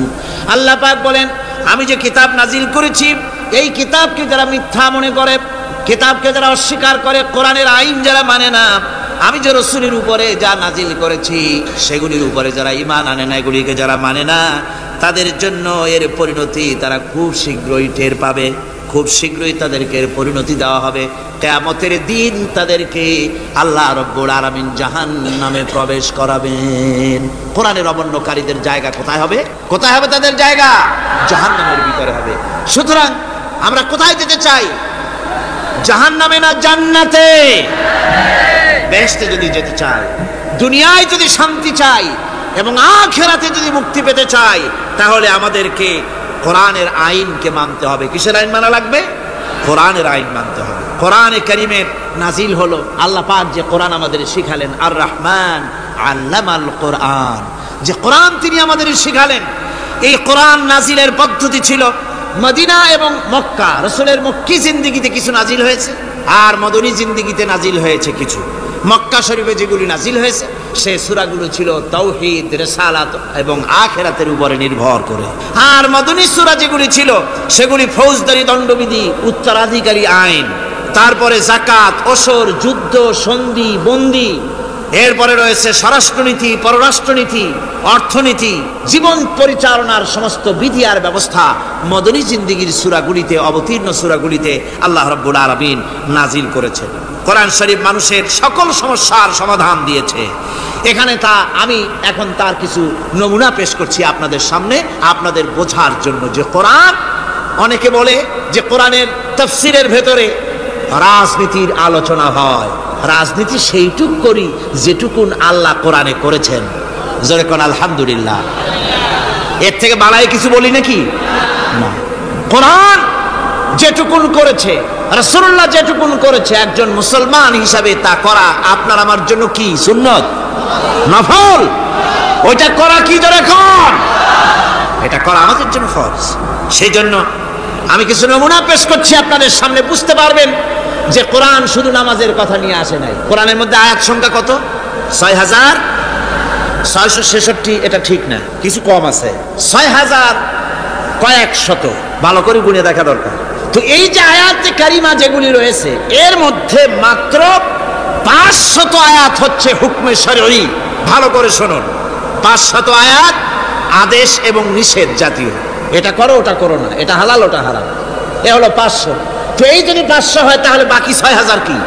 বাকি ৬,০০০ ইতিহাস, দর্শন, বিজ্ঞান, রাজনীতি, অর্থনীতি, সমাজনীতি, উত্তরাধিকারী আইন, পররাষ্ট্রনীতি, স্বরাষ্ট্রনীতি, মানুষের জীবনে যা দরকার, ইহকাল, পরকাল, কবর, হাসর, মিজান, সিরাত, জান্নাত, জাহান্নাম, এসব কিছু আল্লাহ পাক বাকি হাজার হাজার আয়াতের মধ্যে বলেছেন। তো ৫০০ আয়াতের পরিচিতি আমাদের জানা আছে, নামাজ, রোজা, হজ, যাকাত, হালাল, বৈধ, অবৈধ ইত্যাদি সম্পর্কে। কিন্তু বাকি আয়াতগুলিতে আমাদের জীবন পরিচালনার ব্যাপারে আল্লাহ পাকের কথা শুনুন, কিভাবে এ কথাগুলি আল্লাহ পাক আমাদের বলছেন। বিচার পদ্ধতি সম্পর্কে শুনুন। কোরআন যে বিচার পদ্ধতি আমাদেরকে দিয়েছেন, নিরঙ্কুশ ন্যায় বিচারের কথা কোরআন বলেছে। কোরআন বলেছে বিচার হতে হবে কি ধরনের? ওয়াইদা হাকামতুম বাইনান নাসি আন তাহকুমু বিল আদল। কোরআন শরীফ বলেছে তোমরা যখন লোকদের মাঝে বিচার ফয়সালা করবে তখন অবশ্যই সুবিচার করবে, জাস্টিস, ন্যায় বিচার করবে। এই ন্যায় বিচার করতে গিয়ে তোমার সামনে যদি বিজাতীয় কোনো লোক আসামি হয়ে দাঁড়ায়, অমুসলিম, তখন বিচারটা কিভাবে করবে? কোরআনে কারীম বলছি ওয়ালা ইয়াজরিমান্নাকুম শানাআনু কওমিন আলা আল্লা তা'দিলু। কোন বিশেষ শ্রেণীর বিচার কাজ করতে গিয়ে, কোন বিশেষ শ্রেণী বা জাতির বিচার কার্য পরিচালনা করতে গিয়ে তাদের প্রতি বিদ্বেষ যেন তাদেরকে, তুমি যেন জুলুম করে না বসো, তখন যেন তুমি ইনসাফ করতে পারো, তাদের উপরে জুলুম করবে না। সে যদি তোমার জাতের লোক না হয়, বিচার করতেছে তুমি, বিচারক হিসাবে সঠিক বিচার করবে, বিচারের মানদণ্ডকে কখনো হেলাদোলা করবে না, ভালো সুবিচার করবে। এটা হচ্ছে কোরআনে কারীমের কথা। আর আত্মীয় স্বজনের বিচার সম্পর্কে বলা হচ্ছে যে তোমরা বিচার নিয়ে, সুবিচার নিয়ে তোমরা দাঁড়াও, দণ্ডায়মান হও সুবিচার নিয়ে। মুসলমানেরা তোমরা যখন বিচার করবে তখন এই বিচার করতে গিয়ে ওয়ালাউ আলা আনফুসিকুম আবিল ওয়ালিদাইনে ওয়াল আকরাবিন, সে যদি তোমার নিজের বিরুদ্ধেও যায় বিচার, তা যদি তোমার সন্তান সন্ততি ভাই ব্রাদার মা বাপ ইত্যাদির বিরুদ্ধেও যদি চলে যায়, ইয়াকুন গানিয়ান আও ফাকিরান, যদি সে গরিব হয় যদি সে ধনীও হয়, বিচারের বেলায় কোনো রকম তারতম্য করবে না, আপন হোক পর হোক বিচার করতে হবে সঠিক। এটা কার কথা? আল্লাহর। জোরে বলেন কার কথা? পৃথিবীর কোন ধর্মগ্রন্থে কথা বলেছে? পৃথিবীর কোন জাতি কথা বলেছে? কোরআন বলেছে এই সুবিচারের কথা। সুবিচার করতে হবে, বিচারের বেলায় খবরদার আপন পর এবং কোন ধর্মের লোক এই চিন্তা করতে যেও না। কোরআনে কারীমের রয়েছে, কোরআনে কারীমের মধ্যে রয়েছে ফৌজদারি দণ্ডবিধি, জুডিশিয়াল ল, ফৌজদারি দণ্ডবিধি। এখানে একটা কথা বলে নিতে হয়, আল্লাহর আইন, মূল কথাটা কি? আল্লাহর আইন। আল্লাহর আইনের কথা শোনা মাত্রই এক শ্রেণীর লোকেরা মনে করে আল্লাহর আইন মানেই হলো হাত কাটা, আল্লাহর আইনের অর্থই হলো গলা কাটা, আল্লাহর আইনের অর্থই হলো দৌড়া মারা। এটা একটা বাজে কথা। আল্লাহ পাকের আল্লাহ কি এইরকম একটা বদমেজাজি দারোগার মতো আল্লাহ যে মানুষ পাইলেই খালি পিটাবে আর হাত কাটবে? এটা কথা হইল? হাত কাটা, গলা কাটা, এটা কখন? সুবিচার প্রতিষ্ঠিত হয়ে যাবে, খাওয়া পড়ার গ্যারান্টি মিলবে, তারপরে যদি কেউ চুরি করে দৃষ্টান্তমূলক শাস্তি দাও হাত কেটে। এর আগে না, মদিনা মুনাওয়ারায় হযরত ওমর রাদিয়াল্লাহু তাআলা আনহুর সময় অনাবৃষ্টির কারণে দুর্ভিক্ষ দেখা দিয়েছিল। তখন হযরত ওমর জাস্টিসদেরকে, ম্যাজিস্ট্রেটদেরকে ডেকে পরিষ্কারভাবে এলান করে দিয়েছিল, এখন যদি কোনো চোর ধরা পড়ে, এই দুর্ভিক্ষ চলাকালীন কোন চোর যদি ধরা পড়ে আর প্রমাণিত হয় পেটের জ্বালায় চুরি করেছে, খবরদার তার হাতকে তোমরা কাটবে না, খবরদার হাত কাটবে না। ইসলাম তো আগে পেটে দেয়। আগে কোথায় দেয়? পেটে, তারপরে দেয় পিঠে, আগে দেয় না। মানুষের খাওয়া পড়া শিক্ষা চিকিৎসা বাসস্থান সবটার গ্যারান্টি দেওয়া হয়। মদিনায় যখন এই গ্যারান্টি এসে গেল, চোরের হাত কাটা আইন মক্কায় নাজিল হয় নাই, নাজিল হয়েছে মদিনা মুনাওয়ারায় রাসূলের মদনী জিন্দেগিতে। কোন সময়? যখন রাসূলুল্লাহ প্রেসিডেন্ট, রাসূলুল্লাহ কি রাসূলুল্লাহ কি রাষ্ট্রপতি, সেই সময় মানুষ দরজা খুলে ঘুমাবার সুযোগ পেল, খাওয়া পড়া শিক্ষা চিকিৎসা বাসস্থানের গ্যারান্টি পেল। এই সময় আল্লাহ রাব্বুল আলামিন তিনি যখন দেখলেন ইসলামী সমাজ ব্যবস্থা কোরআনের আইনের মাধ্যমে মানুষ সব রকমের নিরাপত্তা লাভ করেছে, পেটের সমস্যার সমাধান হয়ে গেছে, তখন আল্লাহ আইন জারি করলেন, আস-সারিকু ওয়াস-সারিকাতু ফাকতাউ আইদিয়াহুমা, চোর পুরুষ হোক আর নারী হোক উভয়ের হাত কেটে দাও, পুরুষ হোক আর নারী হোক এখন উভয়ের হাত কেটে দাও। দৃষ্টান্তমূলক শাস্তি হোক যাতে করে এই চুরি আর না কেউ না করে। পেটে খাবার আছে, চাকরি আছে, ওষুধ আছে, শিক্ষা আছে, থাকার মতো জায়গা আছে, এখন চুরি করো কেন? তাহলে বোঝা যাবে এটা নেশায় পরিণত হয়েছে। কি হয়েছে? নেশা। তখন তো আর চোরকে বসায় সেলুট মারা আর যাবে না, এখন হাতটা কাটিয়া একটা শাস্তি দিয়ে দাও। আমাদের দেশে কিন্তু চোরের হাত কাটা আইনের ব্যাপারে কোনো চোরেরা আজ পর্যন্ত মিছিল করে না। বাংলাদেশের কোনো ছোট ছোট চোর, যেমন তাল চোর, বেল চোর, কচু চোর, ছাতি চোর, জুতা চোর, আরো যত ছোট ছোট চোর, এই সব চোরেরা কি কোনোদিন মিছিল করেছে যে চোরের হাত কাটা আইন মানি না, মানবো না? বলেছে কেউ? বলে। কিন্তু এই আইনের বিরুদ্ধে সোচ্চার কারা? কোন চোরেরা? নিশ্চয়ই ছোট চোরেরা না, বড় চোরেরা। যারা তাল বেল চুরি করে না, বরং কলমের খোঁচা দিয়া সরকারের জনগণের লক্ষ কোটি কোটি টাকা পকেটস্থ করেন মেহেরবানি করে, ওইসব তারা মনে করেন যদি এই আইন চালু হয়ে যায় তাহলে তালচোর বেলচোরের তো কোনো ক্ষতি নাই, ইসলামী রাষ্ট্র চালু হলে পরে তো সকলের পেটে ভাত আসবে, ওই তাল বেল আর চুরি করা লাগবে না, তাদের তো সুবিধা। কিন্তু মুসিবতটা তো আমাদের হবে, বেশি খাইয়া খাইয়া জিহ্বা পুরু হয়ে গেছে, এখন ওই বেশি খাইতে না পারলে বদভ্যাস চালু হয়ে যাবে, চুরি করতে যখন যাইবে তখন এই আইন তো বিসমিল্লাহ হবে আমাদের দিয়া। এই জন্য ওনারাই বিরোধিতা করেন চরমভাবে। আর ইসলামের সব আইনের সাথে বিরোধিতা করার জন্য বাংলাদেশে যতগুলি পত্রিকা বেরিয়েছে তার মধ্যে শীর্ষস্থানে রয়েছে ভারতের রয়ের টাকায় পরিচালিত নিকৃষ্ট আবর্জনা পত্রিকা আজকের কাগজ।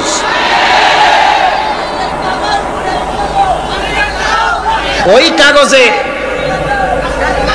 এই কাগজের একটা প্রবন্ধ লেখা হয়েছে আজ। সেই প্রবন্ধে লেখা হয়েছে ধর্মভিত্তিক রাজনীতি এমনি এমনি নিষিদ্ধ করা যাবে না, সম্ভব হবে না, এটাকে একেবারে গোড়া থেকে উপড়ে ফেলে দিতে হবে।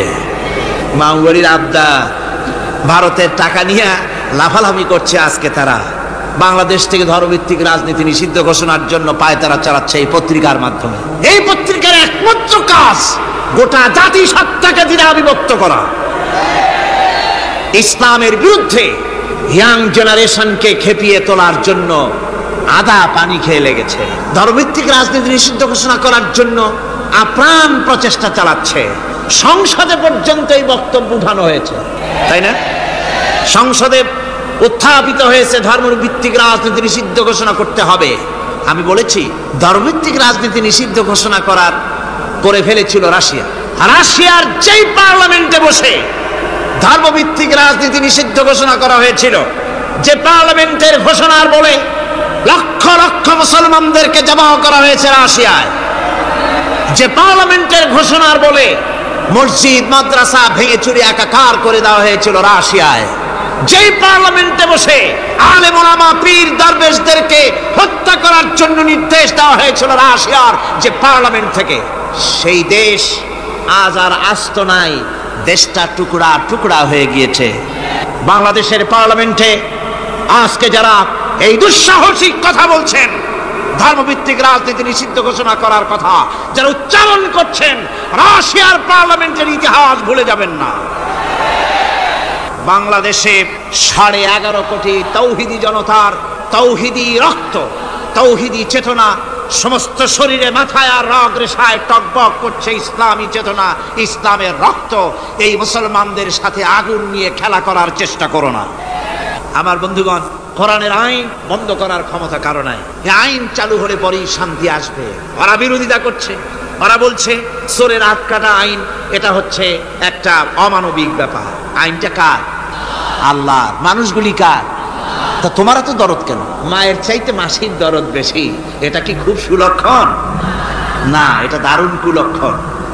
সুতরাং আল্লাহ রাব্বুল আলামিন তার আইন হচ্ছে শাশ্বত আইন। চোরের হাত কাটা আইন অর্থ এ নয় যে বাংলাদেশ ইসলামী দল যদি ক্ষমতায় আসে পাইকারি দরে চোরের হাত কাটা আরম্ভ করবে না।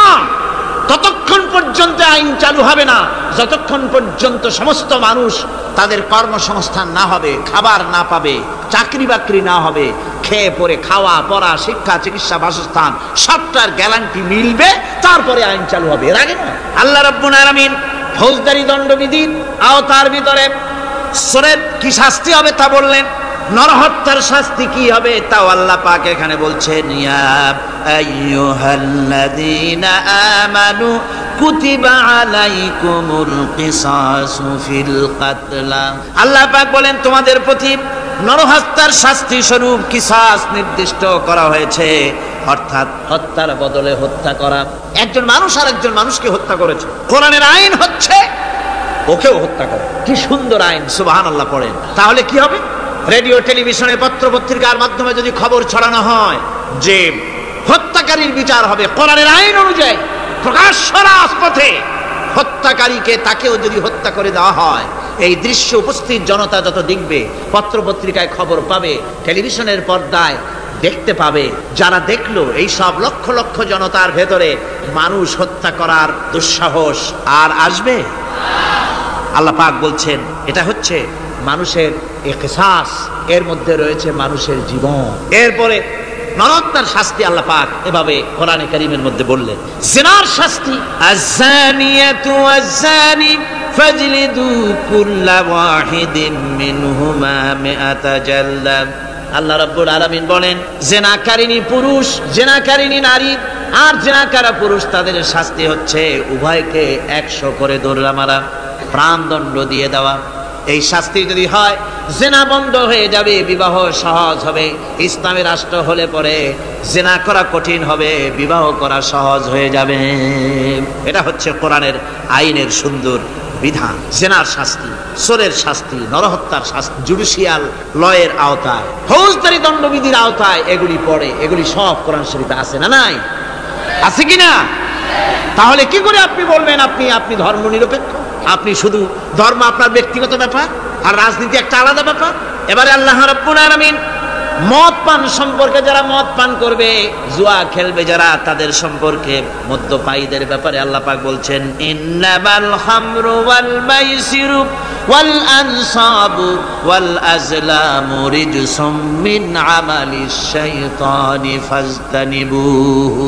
আল্লাহ পাক বলেন নিঃসন্দেহে মদ, জুয়া এবং পাশা এ সমস্ত খেলাকে, এই সমস্ত জিনিসকে নাপাক ঘোষণা করা হয়েছে। এগুলি সব হতেছে শয়তান কর্তৃক উদ্ভাবিত নোংরা কাজ। এগুলি শয়তানের কাজ। মদ আর জুয়া কার কাজ? যারা বলেন কার কাজ? শয়তানের কাজ। সুতরাং ফাজতানিবুহু, এর থেকে তোমরা ফিরে থাকো। আল্লাহ বলছেন মদ এবং জুয়া মানুষকে আল্লাহর জিকির থেকে ফিরায় রাখে। ফাহাল আনতুম মুনতাহুন, এগুলি শোনার পরেও কি তোমরা এর থেকে ফিরে থাকবে না? এবার আল্লাহ রাব্বুল আলামিন ওজনে কম দেওয়া সম্পর্কে বলছেন, যারা ব্যবসায়ী, অনেক ব্যবসায়ী আছে, ব্যবসা করতে গিয়ে ধর্ম ব্যক্তিগত ব্যাপার, ব্যবসার মধ্যে ধর্ম নিতে চাই না। কয় যে ধর্ম দারুণ পবিত্র জিনিস, এত পবিত্র, শুধু মসজিদে থাকবে, শুধু মাদ্রাসায় থাকবে, আমার জীবনের বিস্তীর্ণ অঙ্গনে ধর্ম ঢুকতে পারবে না। তার মানে ভাবখানা এই, আল্লাহ এবং রসুলকে বলে দেওয়া হচ্ছে, হে আল্লাহ হে রসুল, তোমাদের উপরে 144 জারি করে দিলাম, শুধু মসজিদে আর খানকায় থাকো, মাদ্রাসায় থাকো, আমাদের জীবনের বিস্তীর্ণ অঙ্গনে তোমাদের কোনো প্রবেশের অধিকার নাই। জোরে কর নাউজুবিল্লাহ। আল্লাহ পাক মানুষের জীবনের সকল ক্ষেত্রে আইন চলবে আল্লাহ। ইনিল হুকমু ইল্লা লিল্লাহ, আইন চলবে কার? ওই আল্লাহ রাব্বুল আলামিন বলেন ওজনে কম দিও না। ওয়াউফুল কাইলা ইযা কিলতুম ওয়াজনু বিল কিসতাসিল মুস্তাকিম। মেপে যখন কোনো জিনিস দিবে পরিমাপে কম দিবে না, ওজন করে যখন দিবে ওজনেও কম দিবে না। আল্লাহ পাক কোরআনে কারীমের মধ্যে সুন্দর করে সব কথা বলে দিলেন, ওজনে কম করো না, পরিমাপে কম করো না, সঠিকভাবে এটাকে দিও। ইয়াতীমের মাল সম্পর্কে কোরআন বলছে, ওয়ালা তাকরাবু মালাল ইয়াতীমি ইল্লা বিল্লাতী হিয়া আহসান। ইয়াতীমের মাল ভক্ষণ করা তো দূরের কথা, এর নিকটবর্তী হয় না। তবে হ্যাঁ, এতিম বয়সপ্রাপ্ত হওয়া পর্যন্ত যদি আমানত রাখো সেটা ভিন্ন কথা, কিন্তু এতিমের মালকে ভক্ষণ করো না অবৈধভাবে। এতিমের মালের সুরক্ষার জন্য আল্লাহ পাক বলে দিলেন। অশ্লীলতা সম্পর্কে, আজকে সমাজে অশ্লীলতা চলছে, বেহায়ামি, নগ্নতা চলছে, এ সম্পর্কে আল্লাহ পাক বলছেন, কুল ইন্নামা হারামা রাব্বিয়াল ফাওয়াহিশা মা যাহারা মিনহা ওয়া মা বাতান। আল্লাহ পাক বলেন, হে নবী আপনি বলে দেন, আমার প্রভু নিঃসন্দেহে প্রকাশ্য এবং অপ্রকাশ্য সব রকমের নির্লজ্জতা এবং পাপাচারকে নিষিদ্ধ ঘোষণা করেছেন, হারাম করে দিয়েছেন। প্রকাশ্য এবং অপ্রকাশ্য সব রকমের পাপাচারকে, নির্লজ্জতাকে আল্লাহ পাক নিষেধ করেছেন। আজকে আমাদের দেশের টেলিভিশনে যে সমস্ত নির্লজ্জ বিজ্ঞাপন দেওয়া হয়, নারীর দেহের যে সৌন্দর্য প্রদর্শনী করা হয়, এই কি কোনো মুসলমান দেশের করা উচিত? কোন মুসলমানদের জন্য এটা কি বৈধ? আজ নির্লজ্জতা, বেহায়ামি ছড়িয়ে পড়ছে চতুর্দিকে। আল্লাহ পাক নিষেধ করছেন, হারাম করে দিয়েছেন। প্রকাশ্য অপ্রকাশ্য সব রকমের নির্লজ্জতা আল্লাহ পাক হারাম করেছেন।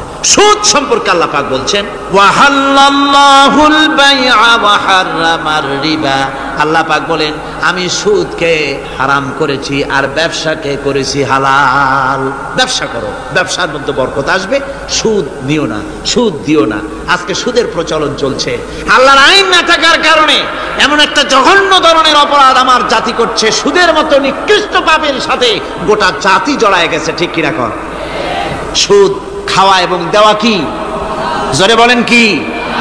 এই সুদের মধ্যে রয়েছে 70টি গুনাহ। তার ছোট্ট গুনাহ হলো নিজের মাকে নেকাহ করা। জোরে কর নাউজুবিল্লাহ।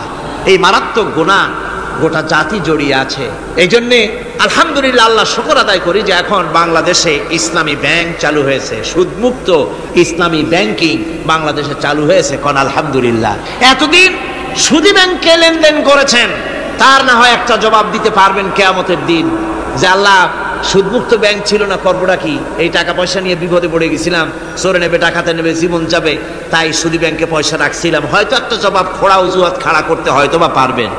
কিন্তু সুদমুক্ত ব্যাংক চালু হওয়ার পর সুদী ব্যাংকের সাথে যারা লেনদেন করছেন আর নামাজ রোজাও করছেন, কি জবাব দেবেন কোন কিয়ামতে? নামাজে রক্ত হয়ে গেছে, উজুর পানি নেই, কি করবেন? নামাজ ছেড়ে দেবেন? কি করবেন? তায়াম্মুম করবেন। তায়াম্মুম করে নামাজের মুসাল্লায় দাঁড়িয়ে গেছেন, এমন সময় উজুর পানির খবর এসে গেছে, কি হবে? তায়াম্মুম থাকবে না, ছুটে যাবে। ইসলামী ব্যাংক ছিল না বলে সুদী ব্যাংকগুলিকে তায়াম্মুমের মতো ব্যবহার করেছেন, কিন্তু ইসলামী ব্যাংক এসে গেছে, উজুর পানি এসে গেছে। এখন যদি সুদী ব্যাংকের সঙ্গে লেনদেন চালু রাখেন, মনে রাখবেন অবশ্যই কিয়ামতের দিন আল্লাহর দরবারে আসামির কাঠ গড়ায় দাঁড়াতে হবে। সুদের টাকা দিয়া গার্মেন্টস ফ্যাক্টরি করা হচ্ছে। উদ্বোধনের দিনে মৌলভী সাহেব, তাও পাওয়া যায়, অসুবিধা হয় না। মিলাদের দাওয়াত হয়েছে, কোন টাকা দিয়ে বানাইছে তা জানার দরকার কি, কিছু পয়সা তো হবে। মিলাদ করতে গেলেন, কোরআন তেলাওয়াত করলেন, দোয়া করলেন, বরকতের জন্য দোয়া করলেন। কোন জায়গায় বসে তেলাওয়াত করলেন আপনি? কার নামে দরুদ পড়লেন? কোন জায়গায় পড়লেন যে সুদের টাকা দিয়ে ঘরটা তৈরি হলো, আল্লাহর সাথে বাগাওয়াত করা হলো? আবার সেখানে সাইনবোর্ড লাগায় হাযা মিন ফাদলি রাব্বি, এটা আমার প্রভুর অনুগ্রহ।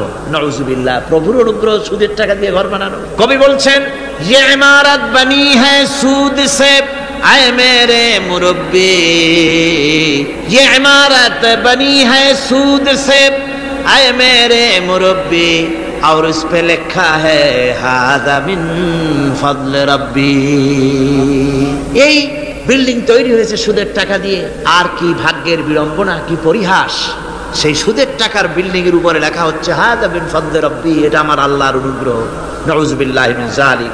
কোরআন তেলাওয়াত করে উদ্বোধন করা হচ্ছে, দরুদ পড়ে উদ্বোধন করা হচ্ছে না, আল্লাহর সাথে বাগাওয়াত করা হচ্ছে। সুতরাং আল্লাহ পাক বলছেন, আমি সুদকে হারাম করেছি, ব্যবসাকে করেছি হালাল। এই সুদ থেকে যদি না ফেরো, ফাইন লাম তাফআলু ফাযানু বিহারবিন মিনাল্লাহি ওয়া রাসূলি। আল্লাহ রাব্বুল আলামিন বলেন, যদি এই সুদ থেকে না ফেরো, যদি এই সুদ থেকে বিরত না থাকো, তাহলে আমি আল্লাহ এবং আমার রাসূলের পক্ষ থেকে যুদ্ধের ঘোষণা রইল।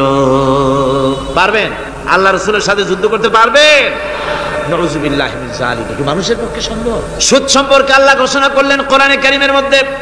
এবার ধনী এবং গরিব সম্পর্কে, ধনী আর গরিবের ভিতরে সম্পর্কটা কেমন হবে আল্লাহ পাক কোরআনে কারীমের মধ্যে বলে দিলেন, ওয়াফি আমওয়ালিহিম হাক্কুল লিসাইলি ওয়াল মাহরুম। আল্লাহ রাব্বুল আলামিন বলছেন, ও ধনীরা, তোমাদের সম্পদের ভেতরে গরিবদের অধিকার আছে, সে অধিকার আদায় করে দাও। একথা বলা হলো না গরিবরা তোমাদের করুণার পাত্র, দয়া করে তাদের কিছু দাও, একথা আল্লাহ বলেন নাই। বললেন, ধনীরা শুনে রাখো, তোমাদের সম্পদে গরিবদের অধিকার আছে, অধিকার তাদের ফিরিয়ে দাও। এরপরে আল্লাহ পাক বললেন, কাইলা ইয়াকুনা দুলাতাম বাইনাল আগনিয়াই মিনকুম, তোমাদের সম্পদগুলি যেন তোমাদের ধনশালী লোকদের হাতে যেন পুঞ্জীভূত না হয়ে যায়। দেশের সমস্ত সম্পদ গুটি কতক লোকের হাতে যেন পুঞ্জীভূত না হয়, বরং তার যাকাত, ফিতরা, সাদকা, এককালীন দান ইত্যাদির মাধ্যমে জনগণের কাছে যেন তা পৌঁছে যায়, এক জায়গায় যেন পুঞ্জীভূত হয়ে না থাকে। এভাবে করে আল্লাহ পাক মানুষের জীবনের সাথে সম্পৃক্ত কথাগুলি বলছেন। রাষ্ট্র ব্যবস্থা সম্পর্কে বলছেন, ওয়া আমরুহুম শুরা বাইনাহুম, রাষ্ট্র পরিচালনা করতে গিয়ে তাদের সাথে পরামর্শ ভিত্তিক রাষ্ট্র চালাও, স্বৈরাচার হয়ে ক্ষমতায় বসে থেকো না, ইচ্ছে মাফিক দেশ চালায়ও না, ডিক্টেটর হয়েও না, পরামর্শ ভিত্তিক দেশ পরিচালনা করো।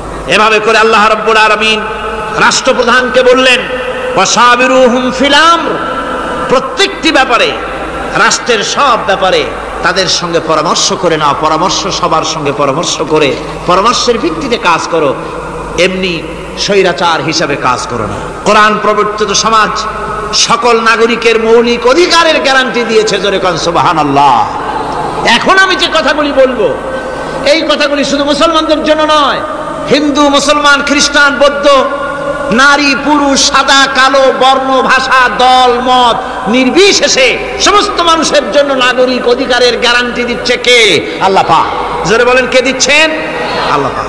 আল্লাহ পাক জীবনের নিরাপত্তা দিচ্ছেন। কোরআনের আইন যদি চালু হয়, নাগরিকদের জীবনের নিরাপত্তা লাভ হবে। জোরে কোন সুবহানাল্লাহ। কিভাবে হবে? আল্লাহ রাব্বুল আলামিন বলেন, ওয়ালা তাকতুলুন নাফসাল্লাতী হারামাল্লাহু ইল্লা বিল হক। আল্লাহ পাক বলছেন, যে জীবনকে আল্লাহ হারাম সম্মানই করেছেন, ন্যায় ব্যতীত তাকে খবরদার হত্যা করো না। মানুষকে হত্যা করো না, খবরদার হত্যা করো না। আল্লাহ পাক হত্যা নিষিদ্ধ ঘোষণা করে দিলেন, আর বললেন, মান কাতালা নাফসান বিগাইরি নাফসিন আও ফাসাদিন ফাকান্নামা কাতালান নাস জামিআ। কেউ যদি কোন নরহত্যা এবং বিপর্যয় সৃষ্টি করে, কোন অপরাধ ছাড়া যদি কেউ কোন নির্দিষ্ট অভিযোগ তাকে হত্যার শাস্তি দেওয়া যায় কোরআন অনুযায়ী, এরকম ছাড়া যদি অন্যায়ভাবে কেউ কাউকে হত্যা করে, তাহলে একটা লোক হত্যা করা নয়, একটা মানুষ হত্যা করার অর্থ হলো গোটা বিশ্বের সমস্ত মানুষকে হত্যা করা। কে বলছেন এ কথা? আল্লাহ পাক বলছেন। আর একটা মানুষকে যদি বাঁচায় দেওয়া যায়, তাহলে সে যেন গোটা পৃথিবীর সমস্ত মানুষকে বাঁচায় দিল। এ কথা কে বললেন? আল্লাহ সুবহানাহু ওয়া তাআলা বলেছেন। এরপরে নরহত্যা যারা করবে তাদের জন্য রয়েছে শাস্তি। কি শাস্তি? আল্লাহ পাক বলছেন, ওমাইয়াকতুল মুমিনান মুতাআম্মিদান ফাজাযাউহু জাহান্নাম খালিদান ফিহা ওয়া গাদিবাল্লাহু ওয়া লা'নাহু ওয়া আ'আদ্দা লাহু আযাবান আযীমা। আল্লাহ পাক বলছেন, ওমাইয়াকতুল মুমিনান মুতাআম্মিদান, যে ব্যক্তি কোনো মুমিনকে ইচ্ছে করে হত্যা করলো, ফাজাযাউহু জাহান্নাম, তার শাস্তি কি? যারা বলেন শাস্তি কি? খালিদ, সেই জাহান্নামে চিরকাল তাকে থাকতে হবে। ওয়া গাদিবাল্লাহ ওয়া লা'নাহু, আর তার উপরে আল্লাহর গজব, আল্লাহর লানত, চিরকাল এই শাস্তি তাকে জাহান্নামে ভোগ করতে হবে। এই কথাগুলি না জানার কারণেই আজকে কলেজ বিশ্ববিদ্যালয়গুলিতে মানুষ হত্যা চলছে পাখি হত্যার মতোই। ঠিক কিনা কোন? বিশ্ববিদ্যালয়গুলিতে, কলেজগুলিতে মায়ের কোল খালি করা হচ্ছে, পিতাকে কাঁদানো হচ্ছে। কত আশা করে ছেলে পাঠানো হয় কলেজ ইউনিভার্সিটিতে, আর সেখানে সামান্য নিজের দলের প্রাধান্য বিস্তার করার জন্য পরমা সহিষ্ণুতা নাই, সমানে হত্যা করা হচ্ছে। এভাবে হত্যা করা হচ্ছে রাজশাহীতে, হত্যা করা হচ্ছে ঢাকায়, চট্টগ্রামে, খুলনায়। আপনারা অবাক হবেন, খুলনায় যেভাবে হত্যা করলো একজন নেতৃস্থানীয় ব্যক্তি, যিনি খুলনায় গিয়ে বললেন আমি লাশ চাই, লাশ চাই। তার উপস্থিতিতে ইসলামী ছাত্র শিবিরের দৌলতপুর বিএল কলেজের জিএস আব্দুল হালিম মুন্সি মসজিদে নামাজ পড়তে গিয়েছে, সেই অবস্থায় তাকে মসজিদের ভিতরে গুলিবিদ্ধ করেছে। জান বাঁচাবার জন্য এই ছেলে পার্শ্ববর্তী পুকুরের মধ্যে ঝাঁপায় পড়েছে, সেখান থেকে তাকে টেনে তুলে তাকে কোপানো হচ্ছে, সে প্রাণী প্রাণী বলে চিল্লাচ্ছে। এই অবস্থায় মসজিদের সিঁড়ির উপরে কাট করে তাকে জবাও করা হয়েছে।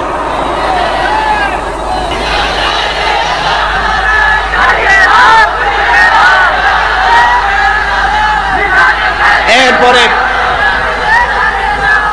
খুলনা আলিয়া মাদ্রাসার ছাত্র, এতিম ছাত্র, দুপুর বেলায় খানা খেতে বসেছে, সেই খানা খাওয়া অবস্থায় তাকে গুলি করে ছোরা দিয়ে কুপিয়ে কুপিয়ে তাকে দুনিয়া থেকে বিদায় করা হয়েছে। এভাবে প্রতিটি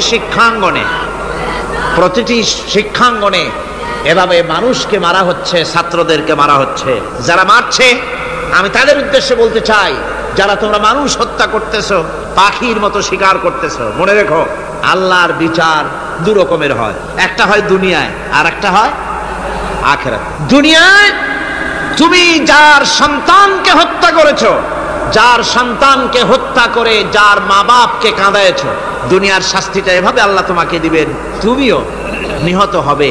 তুমি যাকে হত্যা করেছিলে তার মা বাপ যেমন কেঁদেছে, তোমার মা বাপও তেমন কাঁদবে। তুমি যদি কাউকে হত্যা করে তার স্ত্রীকে বিধবা করে থাকো, তোমাকেও আল্লাহ হত্যা করাবেন এবং তোমার স্ত্রীও বিধবা হবে। তুমি যদি কাউকে হত্যা করে তার সন্তানকে এতিম বানায় থাকো, অবশ্যই তুমিও নিহত হবে, নিহত হবে, আর তোমার সন্তানেরা এতিম হয়ে কাঁদবে, ভিক্ষাও মিলবে না, আল্লাহ এমন করে ছাড়বে। অন্যদেরকে তুমি যদি একটা গুলি করে কারো বুককে ঝাঁঝরা করে থাকো, অসংখ্য গুলি তোমার বুকটাকে ঝাঁঝরা করবে। আল্লাহর কসম, যেভাবে মানুষ মেরেছো এইভাবে এর থেকে নৃশংসভাবে তুমিও মরবে, কোনো সন্দেহ না। আল্লাহর এই বিচার হবে। সুতরাং আল্লাহর এই বিচারের কথা কোরআন থেকে যারা জানে তারা সন্ত্রাস করে না। এই জন্য কলেজ বিশ্ববিদ্যালয় সমূহে সন্ত্রাস হয়, মাদ্রাসাগুলিতে সন্ত্রাস হয় না বললেই চলে। কথা কি ঠিক বললাম না বাড়ায় বললাম? সন্ত্রাসের কারণে টাইটেল মাদ্রাসা বন্ধ হয়েছে কয়টা বাংলাদেশে? ফাজেল মাদ্রাসা কয়টা? দাখিল কয়টা? ইল্লা মাশাআল্লাহ দুই একটা হতে পারে কোথাও, কিন্তু তা হয় না। কারণ মাদ্রাসায় এই সব কথা পড়ানো হয় যা আমি বললাম। কোরআন থেকে যে কথাগুলি বললাম এগুলি কোথায় পড়ানো হয়? আজকে যদি কলেজ বিশ্ববিদ্যালয় সমূহে কোরআন পড়ানো হতো, তাফসীর পড়ানো হতো, তাহলে বিশ্ববিদ্যালয় থেকে রবীন্দ্রনাথ আর সূর্য সেনের পা চাটা উলামেরা বের হতো না, শহীদ দিগলি বেরিয়ে আসতো, টিপু সুলতান বেরিয়ে আসতো, সালাউদ্দিন আইয়ুবী বেরিয়ে আসতো। দুর্ভাগ্যজনক আজ কলেজ বিশ্ববিদ্যালয়গুলিতে আল্লাহর কোরআন পড়ানো হয় না বলে আমাদের পাঠানো সোনার টুকরা ছেলেগুলি কয়লার টুকরা হয়ে ফিরে আসতেছে। বন্ধুগণ, জীবনের নিরাপত্তা দিচ্ছেন আল্লাহ পাক। কোরআনের আইন চালু হলে মানুষকে হত্যা করা হবে না, কেউ কাউকে মারতে পারবে না, মারলে তাকেও নিহত হত্যা করা অবশ্যই হবে। সম্পদের নিরাপত্তা দিচ্ছেন আল্লাহ, গ্যারান্টি। হিন্দু হোক মুসলমান হোক সকলের সম্পদের গ্যারান্টি মিলবে, কেউ কারো সম্পদকে হরণ করবে না, গসব করবে না। কোরআন বলছে ওয়ালা তাকুলু আমওয়ালাকুম বাইনাকুম বিল বাতিল, পরস্পরের সম্পদকে অবৈধভাবে ভক্ষণ করো না।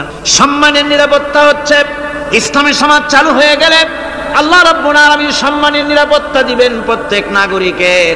আল্লাহ পাক বলছেন ইয়া আইয়ুহাল্লাযীনা আমানু লা ইয়াসখার কওমুম মিন কওমিন, হে বিশ্বাসীরা তোমরা এক গোত্র আর এক গোত্রকে ঠাট্টা করো না। চাষিরা তাঁতিদেরকে গালি দিও না, তাঁতিরা চাষিদেরকে জেলেদেরকে গালি দিও না। এক গোত্র আর এক গোত্রকে ঠাট্টা করো না, বিদ্রুপ করো না। ওয়ালা তালমিজু আনফুসাকুম ওয়ালা তানাবাজু বিল আলকাব, একে অপরের দোষ গেয়ে বেরিও না, একে অপরকে খারাপ নামে ডেকো না, একে অপরের কুৎসা রটনা করো না। আল্লাহ নিষেধ করেছেন। ইসলামী সমাজ হলে পরে মানুষ সব দিক থেকেই নিরাপত্তা পাবে, গ্যারান্টি পাবে, ব্যক্তি স্বাতন্ত্র্যের প্রাইভেসির নিরাপত্তা পাবে। কারো ঘরের মধ্যে কেউ হঠাৎ করে ঢুকবে না, অর্ডার নিয়ে ঢুকতে হবে, পারমিশন নিয়ে ঢুকতে হবে। আল্লাহ পাক বলেছেন লা তাদখুলু বুয়ুতান গায়রা বুয়ুতিকুম হাত্তা তাস্তানিসু ওয়া তুসাল্লিমু আলা আহলিহা, অন্যের ঘরের মধ্যে পারমিশন ব্যতি রেখে প্রবেশ করো না। আগে সালাম দাও, পারমিশন নাও, তারপরে ঢোকো। যদি জবাব না আসে চলে যাও, বেরিয়ে যাও, এটা তোমার জন্য কল্যাণকর হবে।